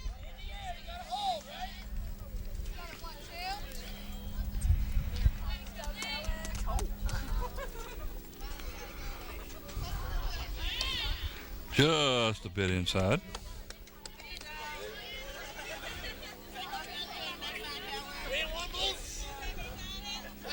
Three balls and one strike. Leadoff batter, Melanie Graham, on deck.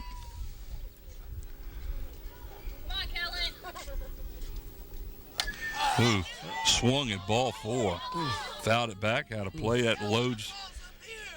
Makes the count Coach full. Lucas. Coach Lucas over there saying, at your neck, at your neck. You don't swing at that. This is the number 9 hitter in the lineup too, guys. Here's a ground ball. Nice play by the second baseman to get the out, but the run does score. In the score is Santoya. That'll tie it up at 5 apiece as Burke picks up the RBI. Over to third base is Searcy. This is what you want to do, though, Mike, when you've got runners at second and third. You want to hit to the opposite side of the field. And she did just that. Kellen Burke hits it towards second and first, which gives the runner on third the opportunity to score.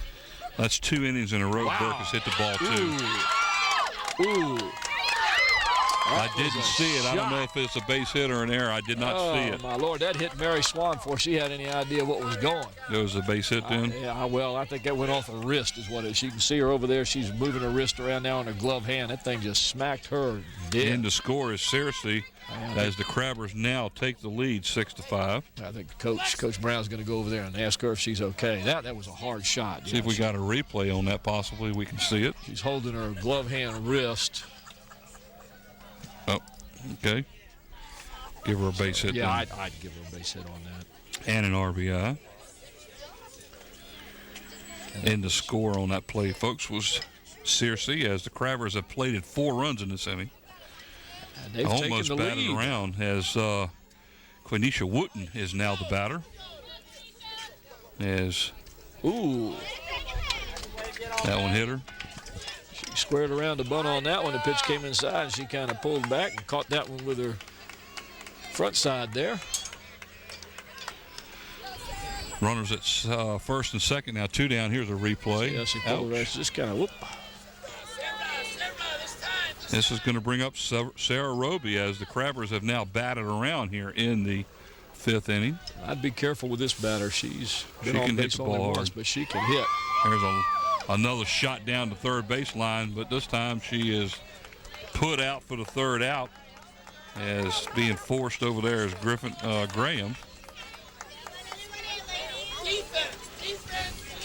But the Crabbers bat around and score 4 times in that inning.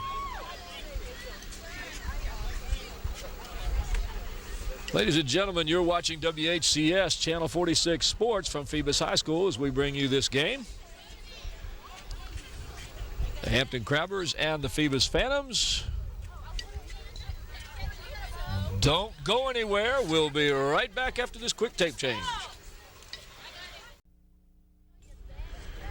All right, now for the Crabbers in the top of the 5th inning, scored 4 runs.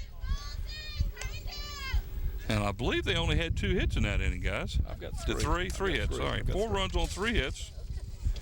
Whole lot of fielders' choices and walks. So the 4 runs on that inning have given the Lady Crabbers the lead 6-5 as we enter the bottom of the 5th inning of play. Leading off for the Lady Phantoms should be number 11, LaJoya Bruce, and that's who it is. We're going to keep a close eye out and find out who's not batting here.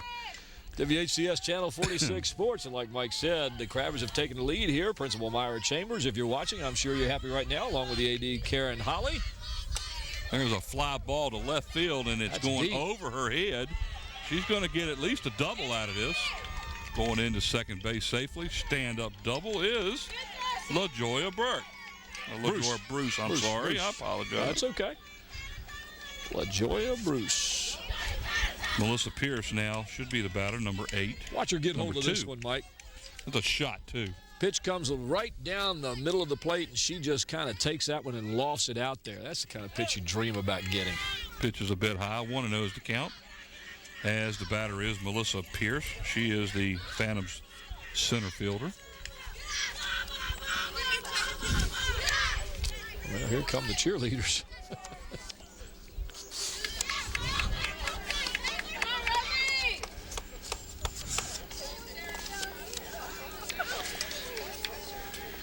Got a beautiful day here. The sun's still shining. The weather's nice. Just a slight breeze. It's March 28th. It's a Wednesday. 3-0 is the count. You know, I guarantee you this is it right here. I guarantee you that's the one that's not batting because. Who is that? 13. I've got the same feeling too. Because even though we had her batting, she did bat in the first inning. Well, I thought she did too. She did bat in the first inning. Well, she had to have batted because there was an out when we got to Amelia Bain, who was hit by the pitch. And once you start a game with 10 folks, you can't pull a player out of the lineup. That's my understanding, but. Ground ball to third. Nice play by the third baseman. Nice. Throw to first, and she did pick the ball up. Well, they're going to argue that one. Yeah. Maybe not. She did get it. Umpire's definitely saying yes, she picked it up. She's out. Yeah. So Pierce is out at first, but the advancing to third is Bruce. Here's that replay. Let's see if we can see it. Down and... got it. Nice play by the first baseman for the Crabbers, and that is Kellen Burke. Good play, young lady. Excellent camera shot by our crew. Uh-oh. Little blooper down the third base line. That's going to score the line, and it gets by the left fielder. And Rachel Haley, number 3, the Phantoms catcher, gets a single, scoring the run with the RBI. Advances to second on the E7. But Bruce scores the tie-in run for the Phantoms. 1 down. And I know Scott and Kathy Haley are happy right now to watch their younger daughter. This should be April Hafford, the DH, number 9, and that's who's up there. Squares around a bunt and goes for it. Call strike 1. Trying to get that extra runner, that runner at second base, over to third on the play.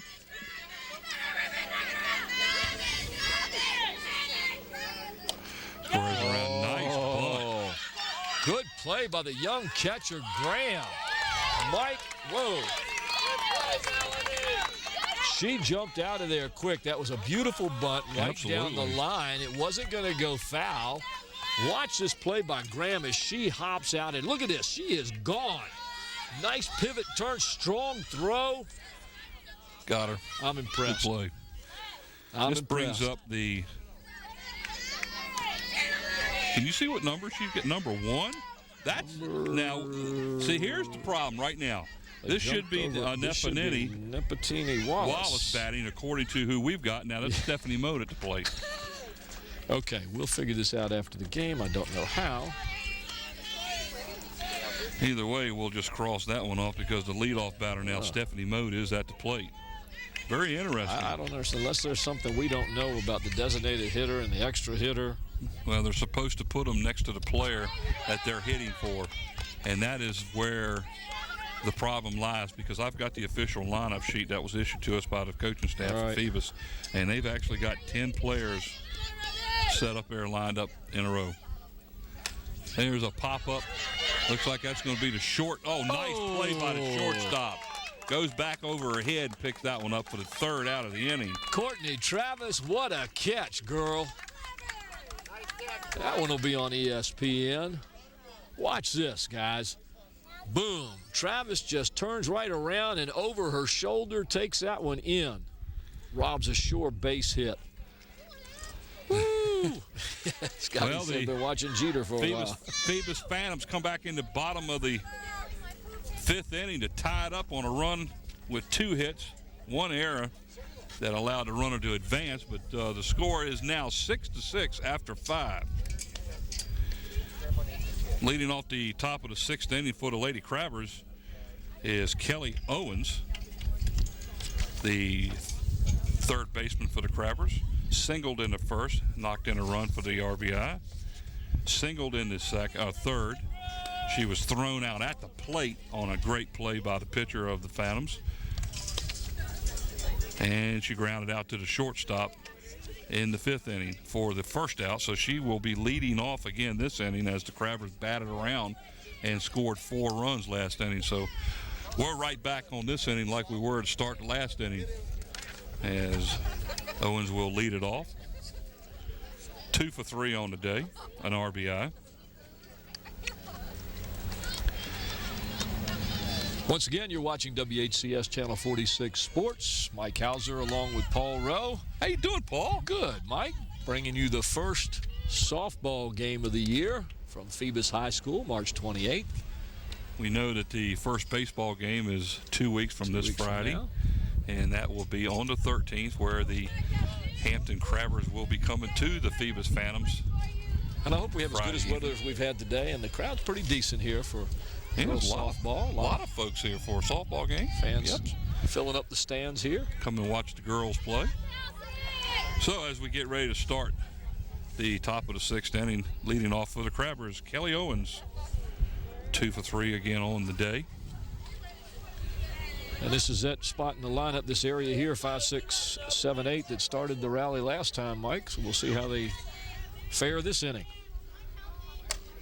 That's a line drive to center field and in to make the play. Great job for the first out. That was Melissa Pierce out in center field coming in on that. She got a good jump on the ball. Made the easy out. Now this is where the Crabbers really took off here in the last inning. Here's that last hit. She gets a good hit. She gets on top of the ball. It's a little high. Gets something to drive, but center fielder out there, Melissa Pierce, in good position, picks it up. And you're right, Courtney Travis started this off last time, Mike. She's the girl they need to step it up here, and she did the last inning. You know, Travis is 1 for 3. She singled last inning and scored. Had a stolen base in there. So she has scored twice today. 2 of the runs that the Crabbers have out of 6 is by way of Miss Travis. Courtney Travis batting out of the 5th slot in the lineup. Tough position to be in, but Coach Lucas has all the faith in the world in this young lady. And if you saw that last hit she got in the last inning, you know why. She can hit. Ground ball right back to the third baseman on a nice hop. Out at the bag is Travis for the 2nd out of the inning. That's going to bring up with 2 down Erica Brown. With 2 down, Erica Brown? With 2 down, Erica Brown. Here's that play. Mary Swan getting a lot of business over there at third base. And as you know, ladies and gentlemen, in softball, girls softball, you do get a lot of business at third. A lot of action down that way as balls are hit there. Erica Brown is 0 for 1 officially. She's walked twice and scored a run. Thrown out at the plate back in the 3rd inning on a nice comebacker to the Phantoms pitcher. That was the inning that the Crabbers kind of took themselves out of it after they had 2 runners thrown out at the plate. I'll take a player that'll get on base 2 out of 3 times in a ball game anytime. Yep. She scored back in the 5th inning.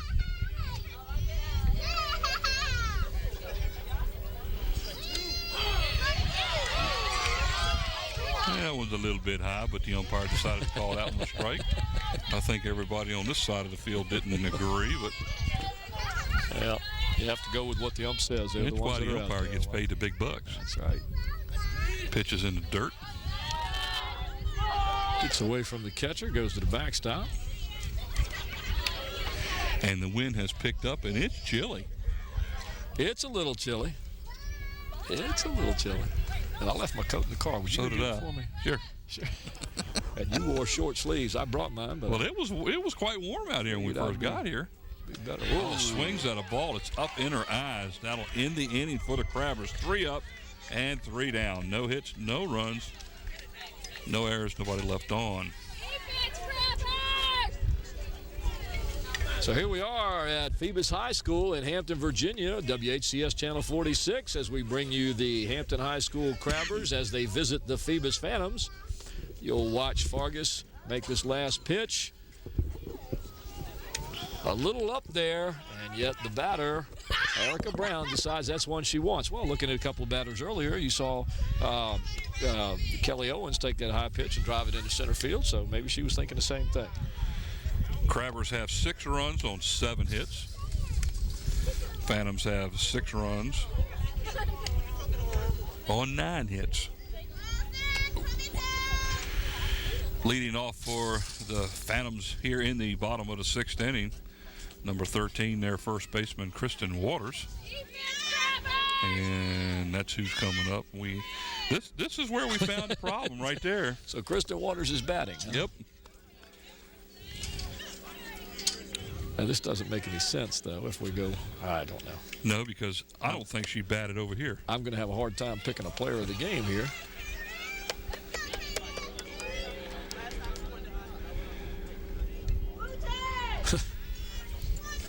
If we have all the statistics wrong on the batters.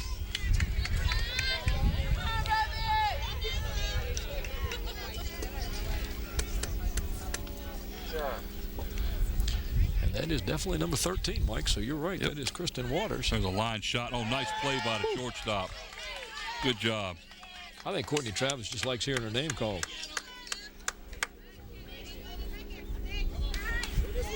Watch her go up for this one. Courtney Travis got ups. Boom. Take that one in. Amelia Bain will pop up to the pitcher. Nice play by the pitcher. Good hustle on the part of Sarah Roby. 2 quick outs here on 2 pitches. That's right. That's going to bring up Mary Swan. Mary Swan, the third baseman. 2 for 2 on the day. Well, see, I've got her 3 for 3. Okay. Did she score a run in the first inning? Yes, she did. What'd she do in the third inning? In the 3rd inning, she had a base hit and was thrown out at second. How about the 4th inning? In the 4th inning, I didn't have her bat. She's the one that got the single. Okay. I think. I don't have a problem with that. I mean, because Tiffany Fargus in the 4th inning was the last one to bat and got the 3rd out. That's right. So if that's the case, Mary Swan got a fielder's choice, and because I had Amelia Bain marked off as a fielder's choice. Who knows? I had Amelia Bain reaching on an error. Stephanie Mode reached on a fielder's choice. That's exactly what we had. That's right. And if you look at my score sheet, that's the way I had it. Oh, Lord. Fielder's choice, error, fielder's choice, and then all of a sudden we had a different batter up. I had Amelia reaching on E5. You had her on a fielder's choice. Oh, well. You know what, ladies and gentlemen? You're watching WHCS Channel 46 Sports as we bring you girls softball here at Phoebus High School. Looks like Mary Swan, that's who that was, gets on with a base on ball.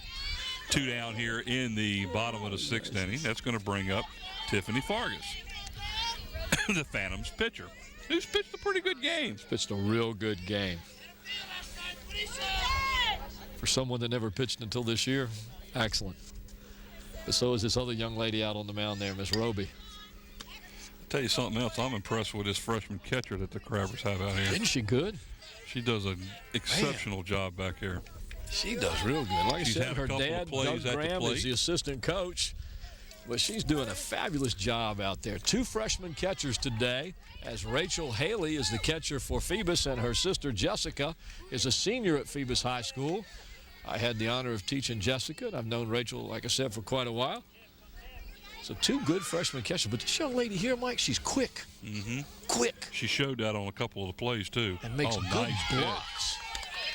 1 ball, 2 strikes, 2 down here. That was a nice little changeup. I like the way the Graham kid moves around in the box back there.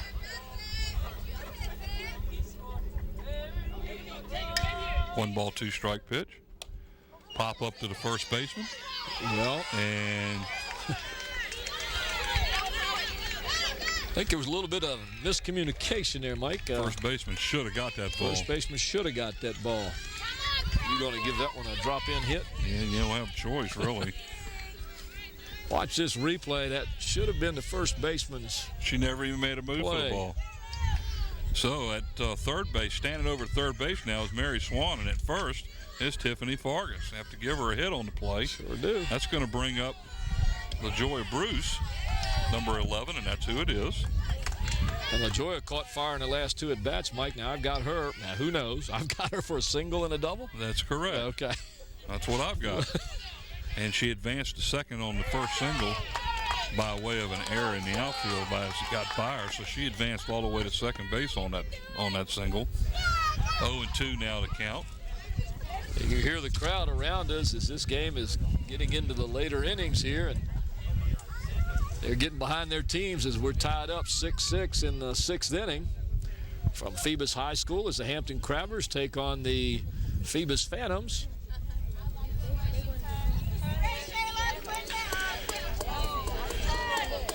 There It's getting chilly, folks. Let's get this thing going here. There you see Coach Brown talking to her players, giving them a little bit more advice on what she wants. There's 2 outs here. She's got runners at second and third, and she wants that run. Key run right here. And you got a key batter up there in LaJoya Bruce. Nice waist pitch. The only way she was going to hit that is she was going to force her to go after a bad pitch. You think maybe you needed to know that so that you could know who it was from? Well, that's the way they come out there at our school now when we print them out. Oh, there's a pitch. Oh, a line There shot it is. down the third baseline. Is going to score 2. And she will go into second base. A stand-up double. 2 RBIs. As Fargus and Swan will score. Tell you what, you were talking about having a hard time Look at figuring that. out who to use as a player of the game. Yep. That's Not a much big, anymore, that's a is big it? hit right Yes, there. it is. And there you saw it on the replay as LaJoya Bruce just ripped that ball down the line, so to speak, and into left field. Melissa Pierce just swung at a pitch that was in the dirt. 0-1 is the count. I have her down 2 for 3 in the game. A I bump do back too. to the pitcher. Throw to gonna be first tough. base is She's gonna beat that out. not in time. So Pierce will end up with another hit. Advancing to third is Bruce. You want to call her Burke? Yeah, what the heck. Well, Chris Burke, center fielder. Here it is, a little slap hit down the third base line. That's what you call a First and Nice third play now there. with Rachel Haley now the batter. call a swinging bunt. The other freshman catcher we were talking about a little while ago. Pitches in the dirt. Trotting down to second base is Melissa Pierce, and I use that word lightly because that's what she did. She just trotted down there. Well, that's all you had to do in that situation. They're not going to mess They with were you. going to give her the bag, Now, what they're going to do. and that one was also in the dirt. 2-0 is the count. Which started off to be a promising inning for the Crabbers here after getting the first 2 batters out in a hurry on 2 pitches. Has given up 2 runs with runners at second and third, still with 2 down. And now trail 8-6 to the Phantoms. There's a ground ball to the third baseman. Throw to first base for the third out. That'll end the inning for the Phantoms. But the Lady Phantoms come up with 2 big runs there on 3 hits and leave a couple of runners on base. So after 6 complete, the Lady Phantoms have jumped out to an 8-6 lead. And here's that last out as you see the Crabber third baseman Kelly Owens make the play for the third out. Over to the first baseman, number 7, Kellen Burke. That's Burke. That's why you keep wanting to call Bruce Burke. That's okay. We have a LaToya Bruce. I mean, a LaToya. There you go. We have a LaJoya. You got me doing it now. A LaJoya Bruce and a Kellen Burke. So the Crabbers find themselves trailing by 2 here in the top of the 7th inning, being forced now to score a couple of runs just to keep this game going. Once again, another tight game for the Hampton Crabbers. They've lost a couple here, as I said earlier, by 1 or 2 runs, some heartbreaking losses. They're staying in the game. They're playing well. And, you know, Coach Lucas said every now and then they get a little nervous and jittery, but I haven't seen that today, Mike. I haven't seen it at all. These young Crabbers have stayed in this game.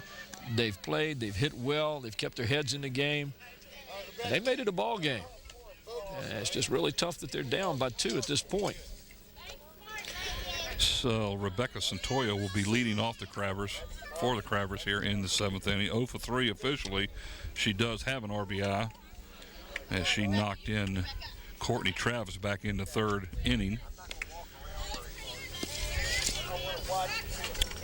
So as we begin the 7th inning of play, Crabbers need 2 runs. Otherwise, the Phantoms will come away with their 4th victory of the year. 3rd victory. Thought they were 3 and 5. They're 2 and 3. 2 and 3. 2 and 3. Oh, okay. I'm Phantoms are sorry. 2 and 3. That'll leave them up at 3 and 3 then. Coach Lucas giving some advice to Santoya as she steps up to the plate. Pitches in the dirt, ball 1. Coach Lucas and I went to Christopher Newport together. Boy, she was a fun person to be in classes with. Great lady.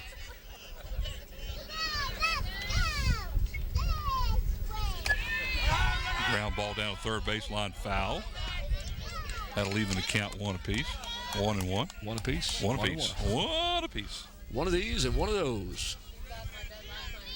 How come we haven't heard nobody from the truck in a while? It's been awful quiet down there. We got to pick players of the games here, guys. Well, there's Andy. There's a ground ball up the first baseline. Nice play as she gathers that in for the out. First out of the inning for the Crabbers.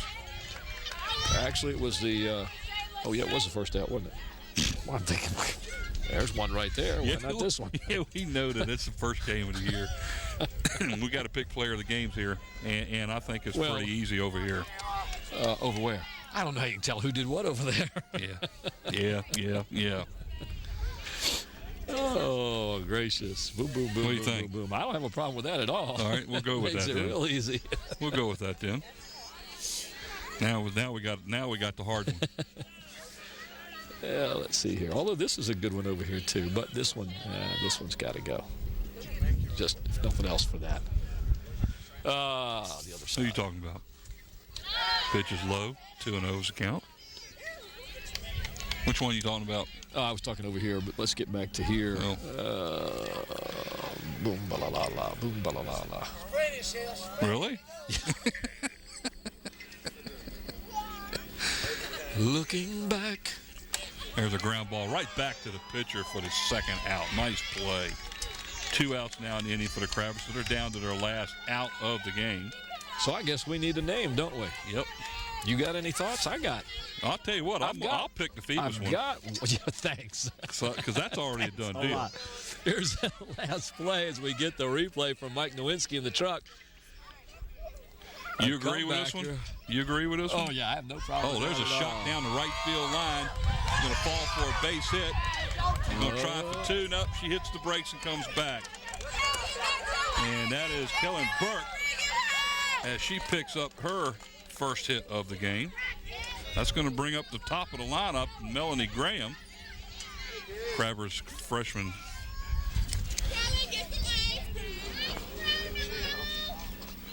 Oh, yeah, that looks okay. What do you think of that? Yeah, that's fine. Come on, Mel, keep it going. Kept that rally going. Yep. Okay. What do you think? I don't have a problem with that. All right. Ooh, that was in the ground.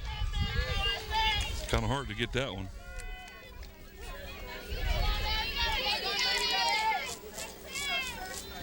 Although, let's see what happens here. You never know.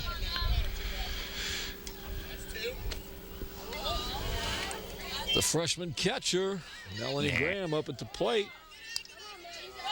Phoebus 8, Hampton 6 as you watch WHCS Channel 46 Sports, bringing you the first softball game of the year. Mike Hauser along with Paul Rowe here at Phoebus. Pitches in the dirt. Taking off down to second base is Dylan Burke. And don't forget our great crew that we got here today on the cameras. We have Nathaniel Braxton, Susan Bowers, and Jean. For our instant replay today, Mike Nowinski.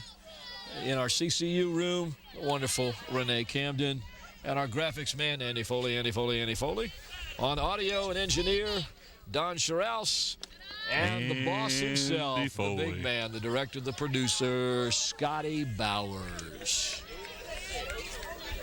I'm Paul Rowe, and next to me is Mike Hauser. We're going to bring you these games for the rest of the year. 3-1 is to count. 2 down now to Melanie Graham. Pitch is high. She'll walk. Puts runners at first and second. That's going to bring up Kenesha Wooten, who's had an interesting day at the plate. Hit by a pitch the last time she was there. 0 for 3 officially. No, I'm sorry, 1 for 3 officially. Hit into a double play and a fielder's choice. Singled in the first and scored the Crabbers' first run of the game. Runners at first and second as the Crabbers try to keep this thing going here.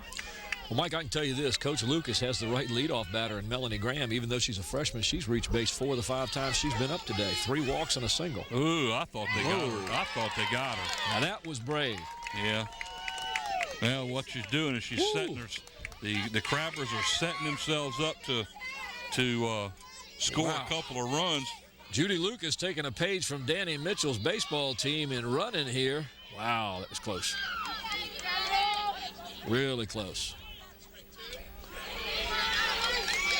1 ball now and 2 strikes. Down to the last strike here for the Crabbers. Tell you what, a nice solid base hit here could score the tying run from second. Yes, it could. Lady Crabbers are set up for it now. And the umpire is telling the coach that she's had too many timeouts during the inning. You got to keep the game going. Here we are in the top of the 7th inning, and the umpire wouldn't let her talk to the batter. And there you see Kenesha Wooten ready to get in. Here we go. 1 ball, 2 strikes. Ball's in the dirt. And comes right back out towards the pitcher. And smart move not to try to go anywhere on that one. Tell you what, Mike, if that runner from third tries to come home on anything, Judy Lucas will come out of her shoes. Oh, absolutely. They've had 2 runners thrown out at the plate. 2 or 3. So this is not something you want. You want to give this batter a chance to get those runs in. Full count. Is it full count or 2 and 2? I think it's something in 2. 2 and 2. It's something in 2.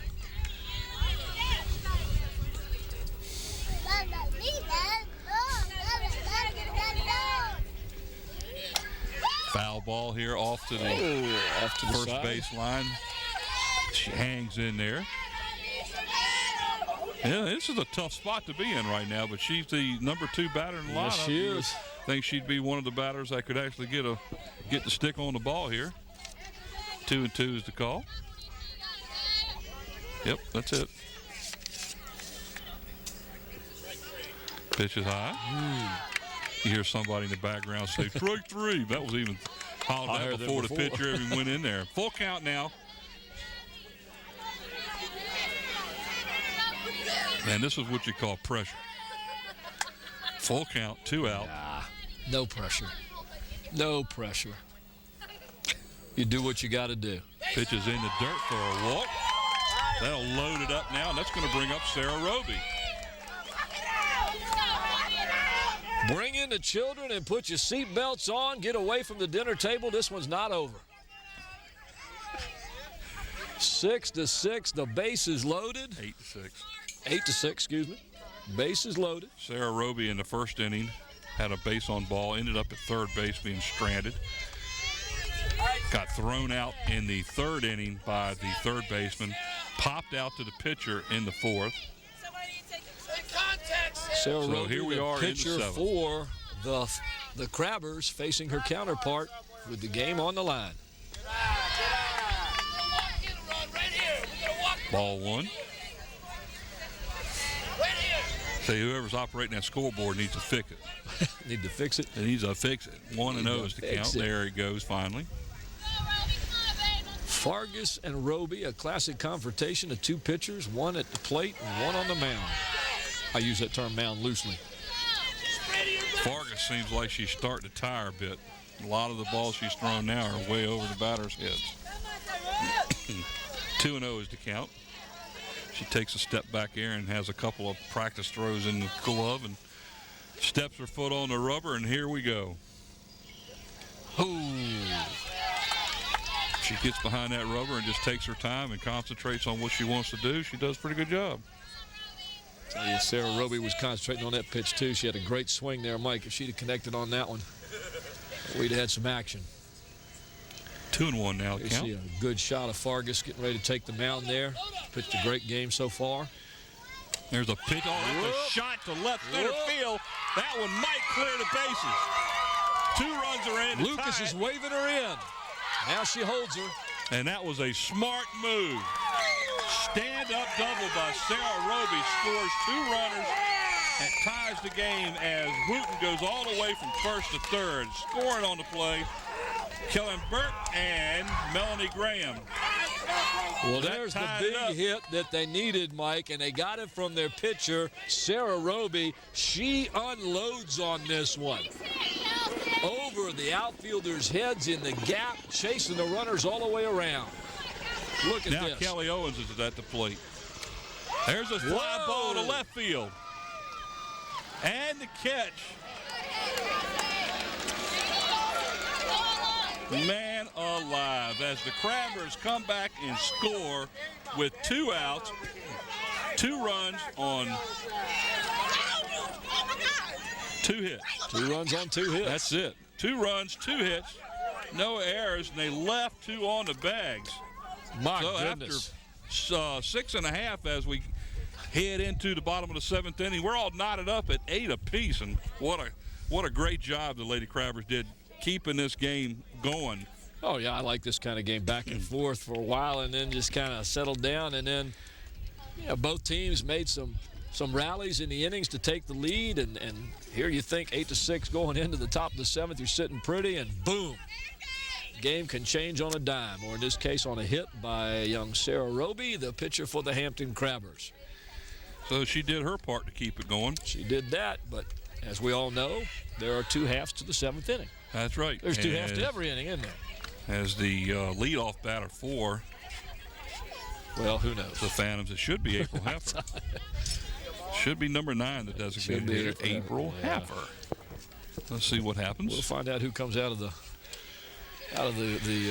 dugout there. I hate calling them dugouts. They're not dugouts. Look who has the plate. Look who has the bat. It's number 4. And who do you think number 4 is? I'm going to guess it's Nepentine Wallace. She did not bat last inning. No, she did not. I know that. You know that. I don't understand this. Maybe you can bat 10. No, I don't know. Because look here, last inning. I've got the same thing. Last inning, the batter that was supposed to come up there was Stephanie Mode. That's who ended up coming up. There's probably 50 people out watching our broadcast going, well, you guys, this is the rule, blah, blah, blah, blah, blah, blah, blah. Huh?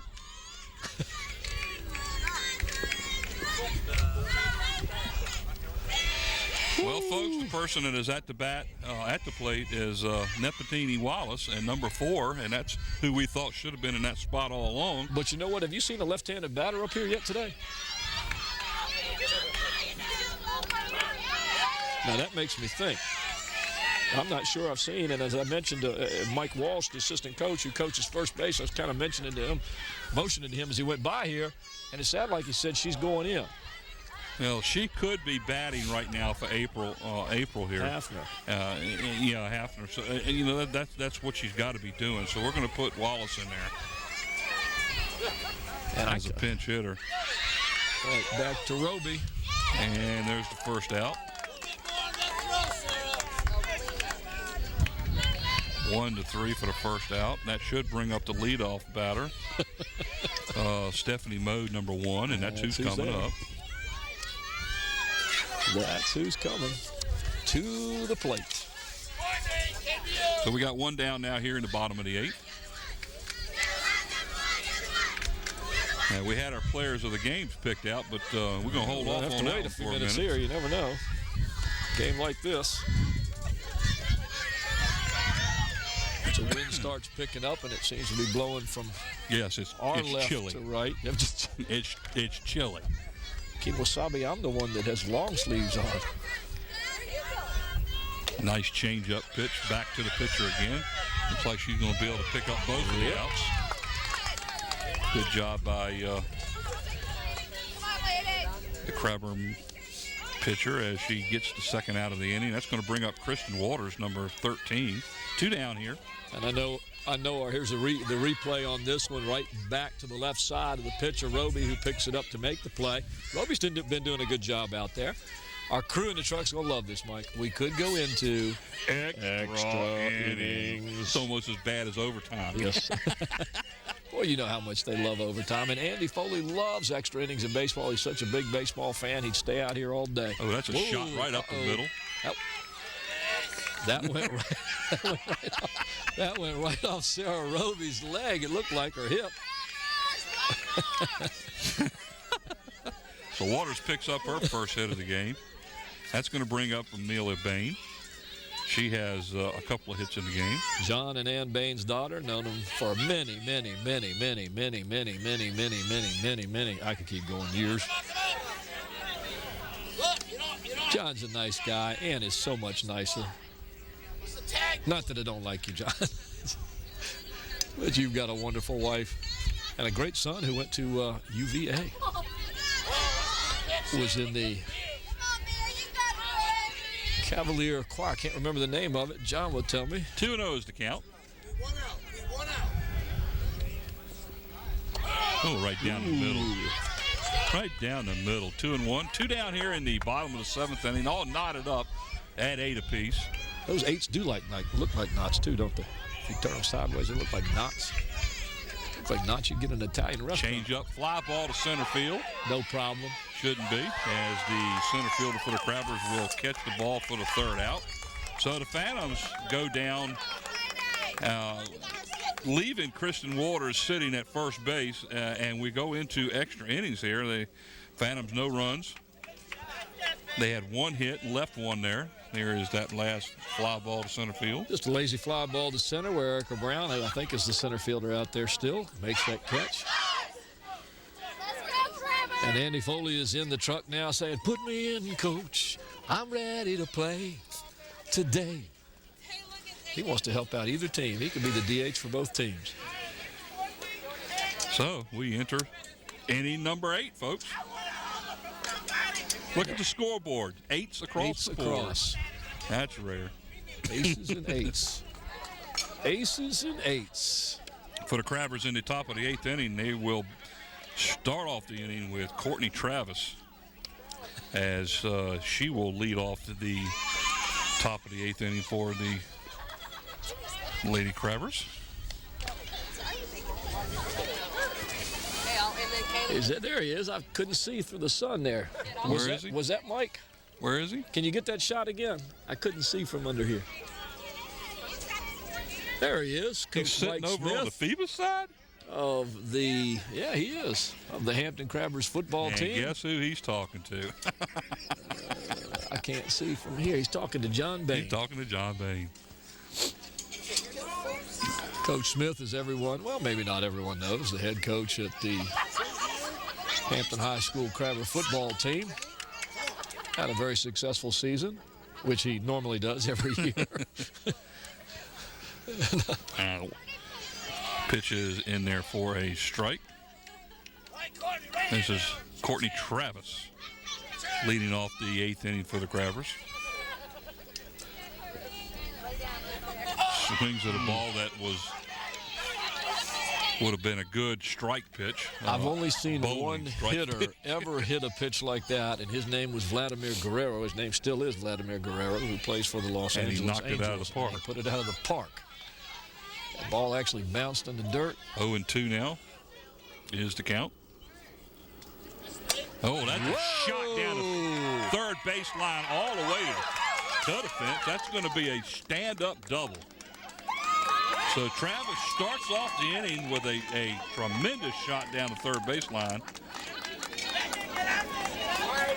She's got a couple of hits. She's got a couple of runs. hits. Reached base 3 times. So, Coach Lucas, if you're watching this game on a replay, maybe she is coming. She drilled this one, Mike. I mean, this ball hits and takes a couple bounces to the fence, maybe one bounce. She turned on it. And this is Erica Brown as she squared around a bunt and missed. 0-1 is the count. Well, she's trying to get that lead runner. Everybody on Phoebus is playing for that bunt. You got to move that runner up to third. A little bit of a swinging bunt there, but she gets the out and the runner does advance. Travis now over at third base, and Brown bunts and sacrifices the runner, and that's definitely what that was. And it's none of my business, but it looked like when she picked up that bunt, see if you can see the runner behind her. We won't be able to from this angle. The runner wasn't even halfway to third when Fargus picked the ball up. I think she had to play at third. Well, there was nobody there. The third baseman was way in on the play. There's a foul ball out of play. Look out over there. This is Rebecca Santoya, Crabber's second baseman, number 4. And there's Coach Lucas picking up the loose ball. She says, I'll hold it. Nope, I guess I won't.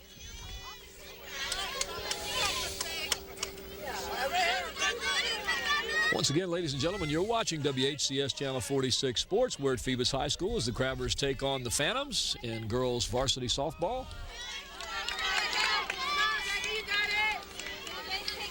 I'm Paul Rowe along with Mike Hauser. We've got a great game here, all tied up 8-8 in the 8th inning. As we are into extra innings. Whoa. That one's just a bit high. Be one ball, 2 strikes is the count. One down here in the top of the 8th inning, all knotted up at 8 apiece between the Crabbers and the Phantoms.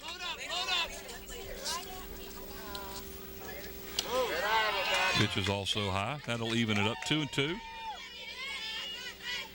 Fargus not releasing that ball soon enough, keeping her hand on it too long, as they would say. She's trying to go through a motion there and correct that problem as you see her on the mound. Trying to remind herself, condition her. There it is. Just a little bit early on the swing. Got enough of it to keep her up there. Fouls off to the third base side. Coach Lucas talking to her runner at third base. Courtney Travis. Got to make something happen here. Depending on where the ball's hit, you might see this runner coming home. Pitch is up. That'll fill up the count at 3-2.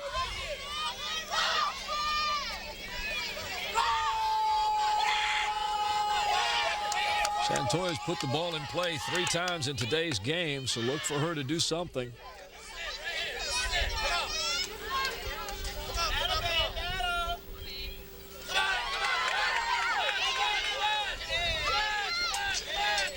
Santoya will get on base with the walk, and that's going to put runners at first and third. And here comes a dangerous hitter, Mike. Kim Searcy, 2-run stand-up double back in the 5th inning, and that 4-run rally that tied the game up at that time, 6-6. Crucial hit by Searcy in that inning, and she's in position here where she can do it again. Runners at first and third. 1 out, and you better believe the runner on first is going to get there to second, and there she goes. That'll put runners in scoring position at second and third. Same situation we were a couple innings ago where Searcy hit that shot to the left center field fence. That scored a couple of runs. Looking for the same thing here are the Lady Grabbers.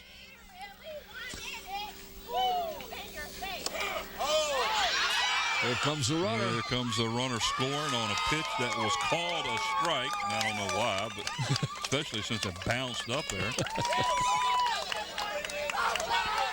Advancing over to third base now is Santoya. Travis will score the go-ahead run now as the Crabbers now lead 9-8. Again, Searcy trying to get that extra RBI run. This is insurance run. Ball's in the dirt. Almost the same kind of pitch. Actually, the other one hit the ground. It should be 2-1, I believe.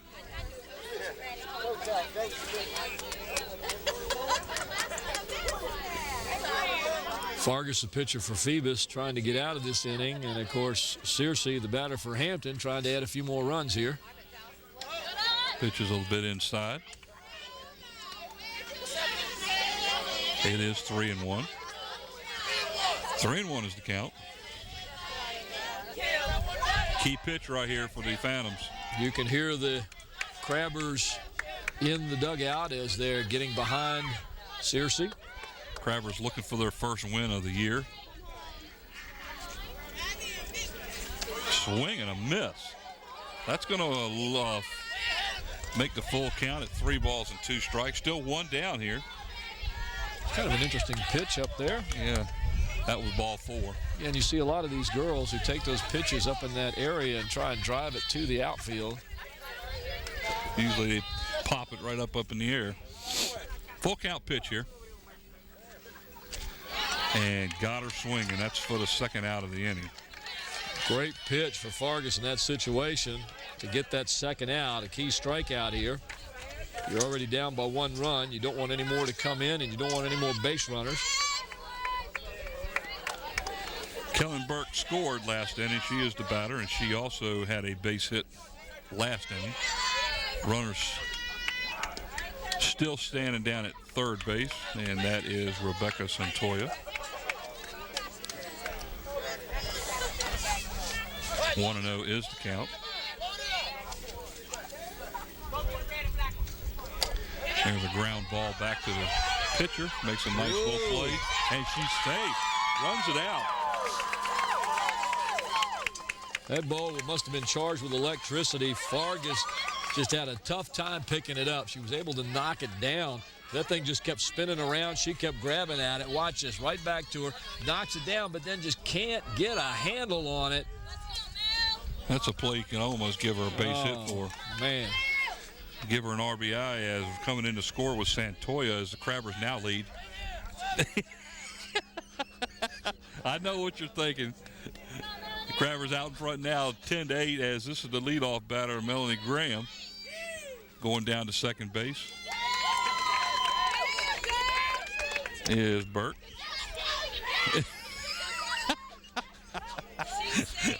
I'm laughing at the way you was looking at me.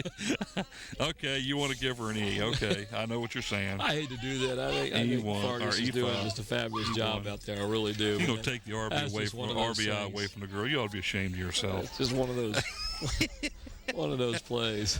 So the Crabbers have jumped out with a 2-run inning so far. Runner at second. And Coach Graham talking to his player in the on-deck circle while Coach Lucas talks to the batter. And the young catcher for the Phantoms, Rachel Haley, goes out to talk to the pitcher, Fargus, her first year of pitching after being honorable mention shortstop. Trying to slow her down a little bit and settle her down. After giving up 6 runs here in the last couple of innings to the Crabbers. She just needs to get a little refocused, There's a Mike. Shot to shortstop. Picks the ball up, and she outruns it. And is safe. Infield hit. Just a little too much time in getting that ball released. You saw the shortstop for Phoebus, Amelia Bain, just double clutch on that. You see the hit right to short. Now watch. Boom, boom, boom. She just double clutched on that. One time too many. And with the speed of Melanie Graham, she's going to beat that one out for her second hit of the game. She's 2 for 2. Reached base 5 times. Give me a leadoff batter that gets on base 5 times in a game, please. Yeah, absolutely. And then tell me it's a freshman. We still haven't picked the player of the game either yet, by the way. And still tell me he's a freshman. Well, she's... They're Andy Foley. Way to go, Andy Foley.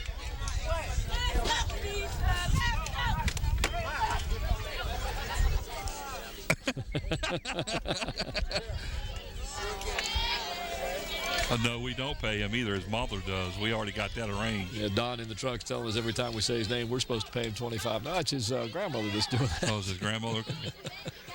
And so if he's not collecting, that's his problem. Yeah, that's his second job, so he can So here afford we to go go. out to dinner with his girlfriend. Kenesha Wooten is the batter. She's had a hit. She's been hit by a pitch, 1-0 to count. Couple of walks. She's been on base a few times herself. Oh, that's a line shot over the head of the shortstop. 1 run scores. Here comes the second run. She goes in and scores. So she gets a single. 2 runs will score on the play. As she will advance to second on to throw. Give her 2 RBIs.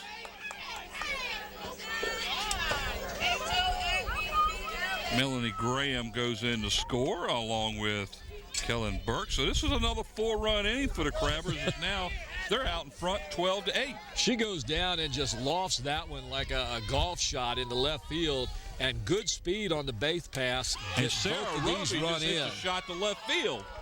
I tell you that the Lady Crabbers started hitting the ball in the last couple innings. And Mike, you touched on it earlier. I think part of it is that Fargus is tiring. You can see the release point is not where she wants it. The pitches are getting high, and then she's laying them in a little too high on the strike zone area, and they're teeing off. Lady Crabbers scored 4 times that inning. They had 3 hits. There was 1 error by the Lady Phantoms. So after 7.5 innings, the Lady Crabbers have jumped out to a 12-8 lead. And now it goes to the hands of Sarah Roby on the mound and her defense behind her. And the Crabbers could end up with their first win of the season. I know it's early yet. They've only played 5 games. They've got about 13 more to go, 12 after this. But that would be a good thing for the Crabbers to get that first win under their belt. They've lost so many by close scores. 12 runs on 12 hits for the Crabbers today. It'd be nice if you could get a run every time you hit the ball, wouldn't it? Whoa. Well, there really hasn't been that many errors. I mean, if you go back and look No, at it. there hasn't. They've played some good defensive ball out here. In the meantime, I guess I need to go back to the sheets and come up with a player for you, don't I? For Hampton, yeah. Thanks, buddy. Well, I tell you what, Happy trails to you. the Phantoms have only committed 2 errors in this game. Well, Hampton hasn't committed too many more than that, have they? I don't think so, but we'll see.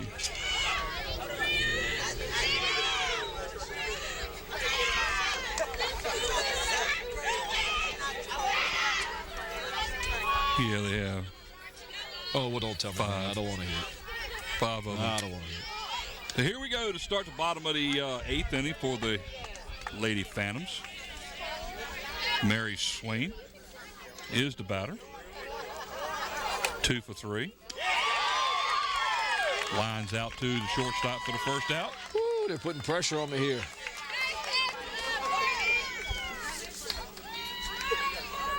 That's going to bring up Tiffany Fargus, the pitcher.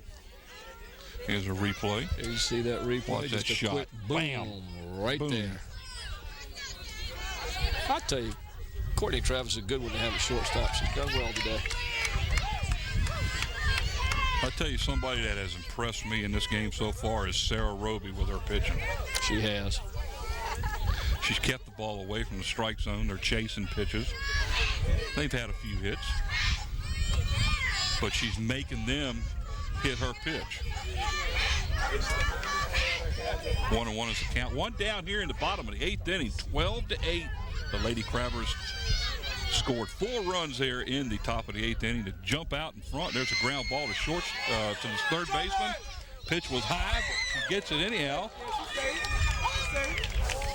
And she drops the ball. So safe at first base is Tiffany Fargus.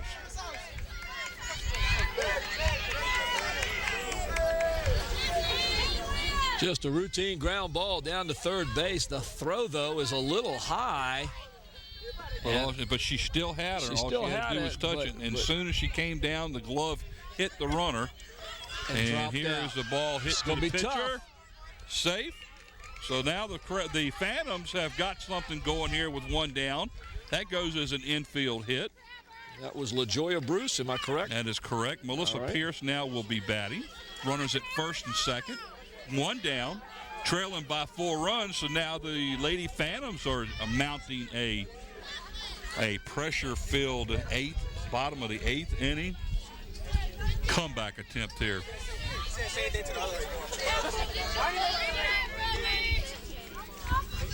And I'm getting cold. WHCS Channel 46 bringing you this exciting game today as we go into extra innings, and Mike is getting cold. The sun is going down, folks. Don't let the sun go down on me. 1-1. 1-1. You're being booed by the truck. That's bad. Oh, come on, guys. 1-1. Just getting one over out. some throat problems. 12-8. Runners on second, first and second. Down in the dirt is another ball. 2-1 is the count.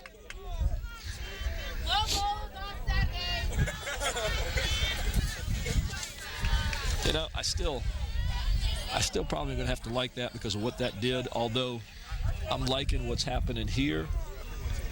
Pitches in the dirt. 3-1 is the count. And the defense as well. I like that. You do what you want to. I got the other one picked. But that's still key right down here. Oh, absolutely. That still was a key in the game. So that, we'll see how it ends up. There's, if there's a line shot to center field. Oh, and she missed the ball. That's going to score 1. She sent her all the way in to score from first base. Good. Gracious. LaJoya Bruce. And she started running after that ball was hit and never stopped. She did not. And Coach Brown over at third was waving her in, putting the pressure on the Crabbers to make a good throw. She just outran that thing, Mike. She just outran it. With 2 RBIs that time, Melissa Pierce gets a stand-up double. Watch this hit. Over the heads of the fielders, rolls to the fence. And they just have, look at Coach Brown. Go, come on, get in here. The ball was already in the infield when she hit the third base, and it still outran it. Pitches in the dirt. Well, now they scored 2 runs. To make 2, maybe. Well, I don't know, because the one that I had picked up has already had a hit and scored a run. So all she did was add to it. That's tough there. At this point, no, it's not. Phantoms are still trailing. A little pop up to short. Got the out. Out number 2. Crabbers shortstop has been busy in this game, folks. Yes, she has. Courtney Travis has just played some good defense today. You'll see her go up again to get this one. She hustles all over the place. Got a couple of hits today to go with it. Nepatini Wallace will be batting as she grounded out to the pitcher last time. I'm getting cold, Mike.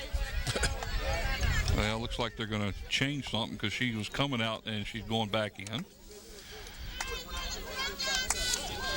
Unless we go to more extra innings, I'm going to go with that. And who is this coming to bat? This is going to be... And that's April Haffer coming back up. What are they doing? Switching back and forth every time they bat? I guess this is re-entry. I don't know. Here we go. Ground ball back to the third baseman, over to first base, and that's the game, folks. The Lady Crabbers from Hampton have won their first game of the year, defeating the Phantoms by a score of 12-10.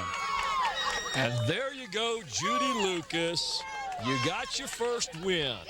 Myra Chambers, the principal over at Hampton, along with Karen Holly, are smiling today.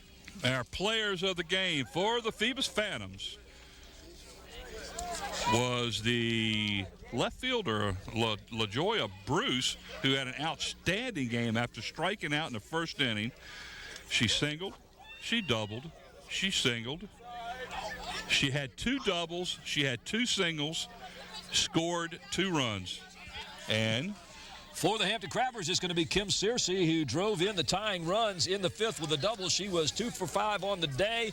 Great job by the Crabbers. Mike, here's our first game of the day. We're finished. Absolutely. Final score here at Phoebus. The Lady Crabbers 12 and Phoebus Phantoms 10. Mike Hauser along with Paul Rogue See you next time. You've been watching WHCS Channel 46 Sports. Good night, everybody.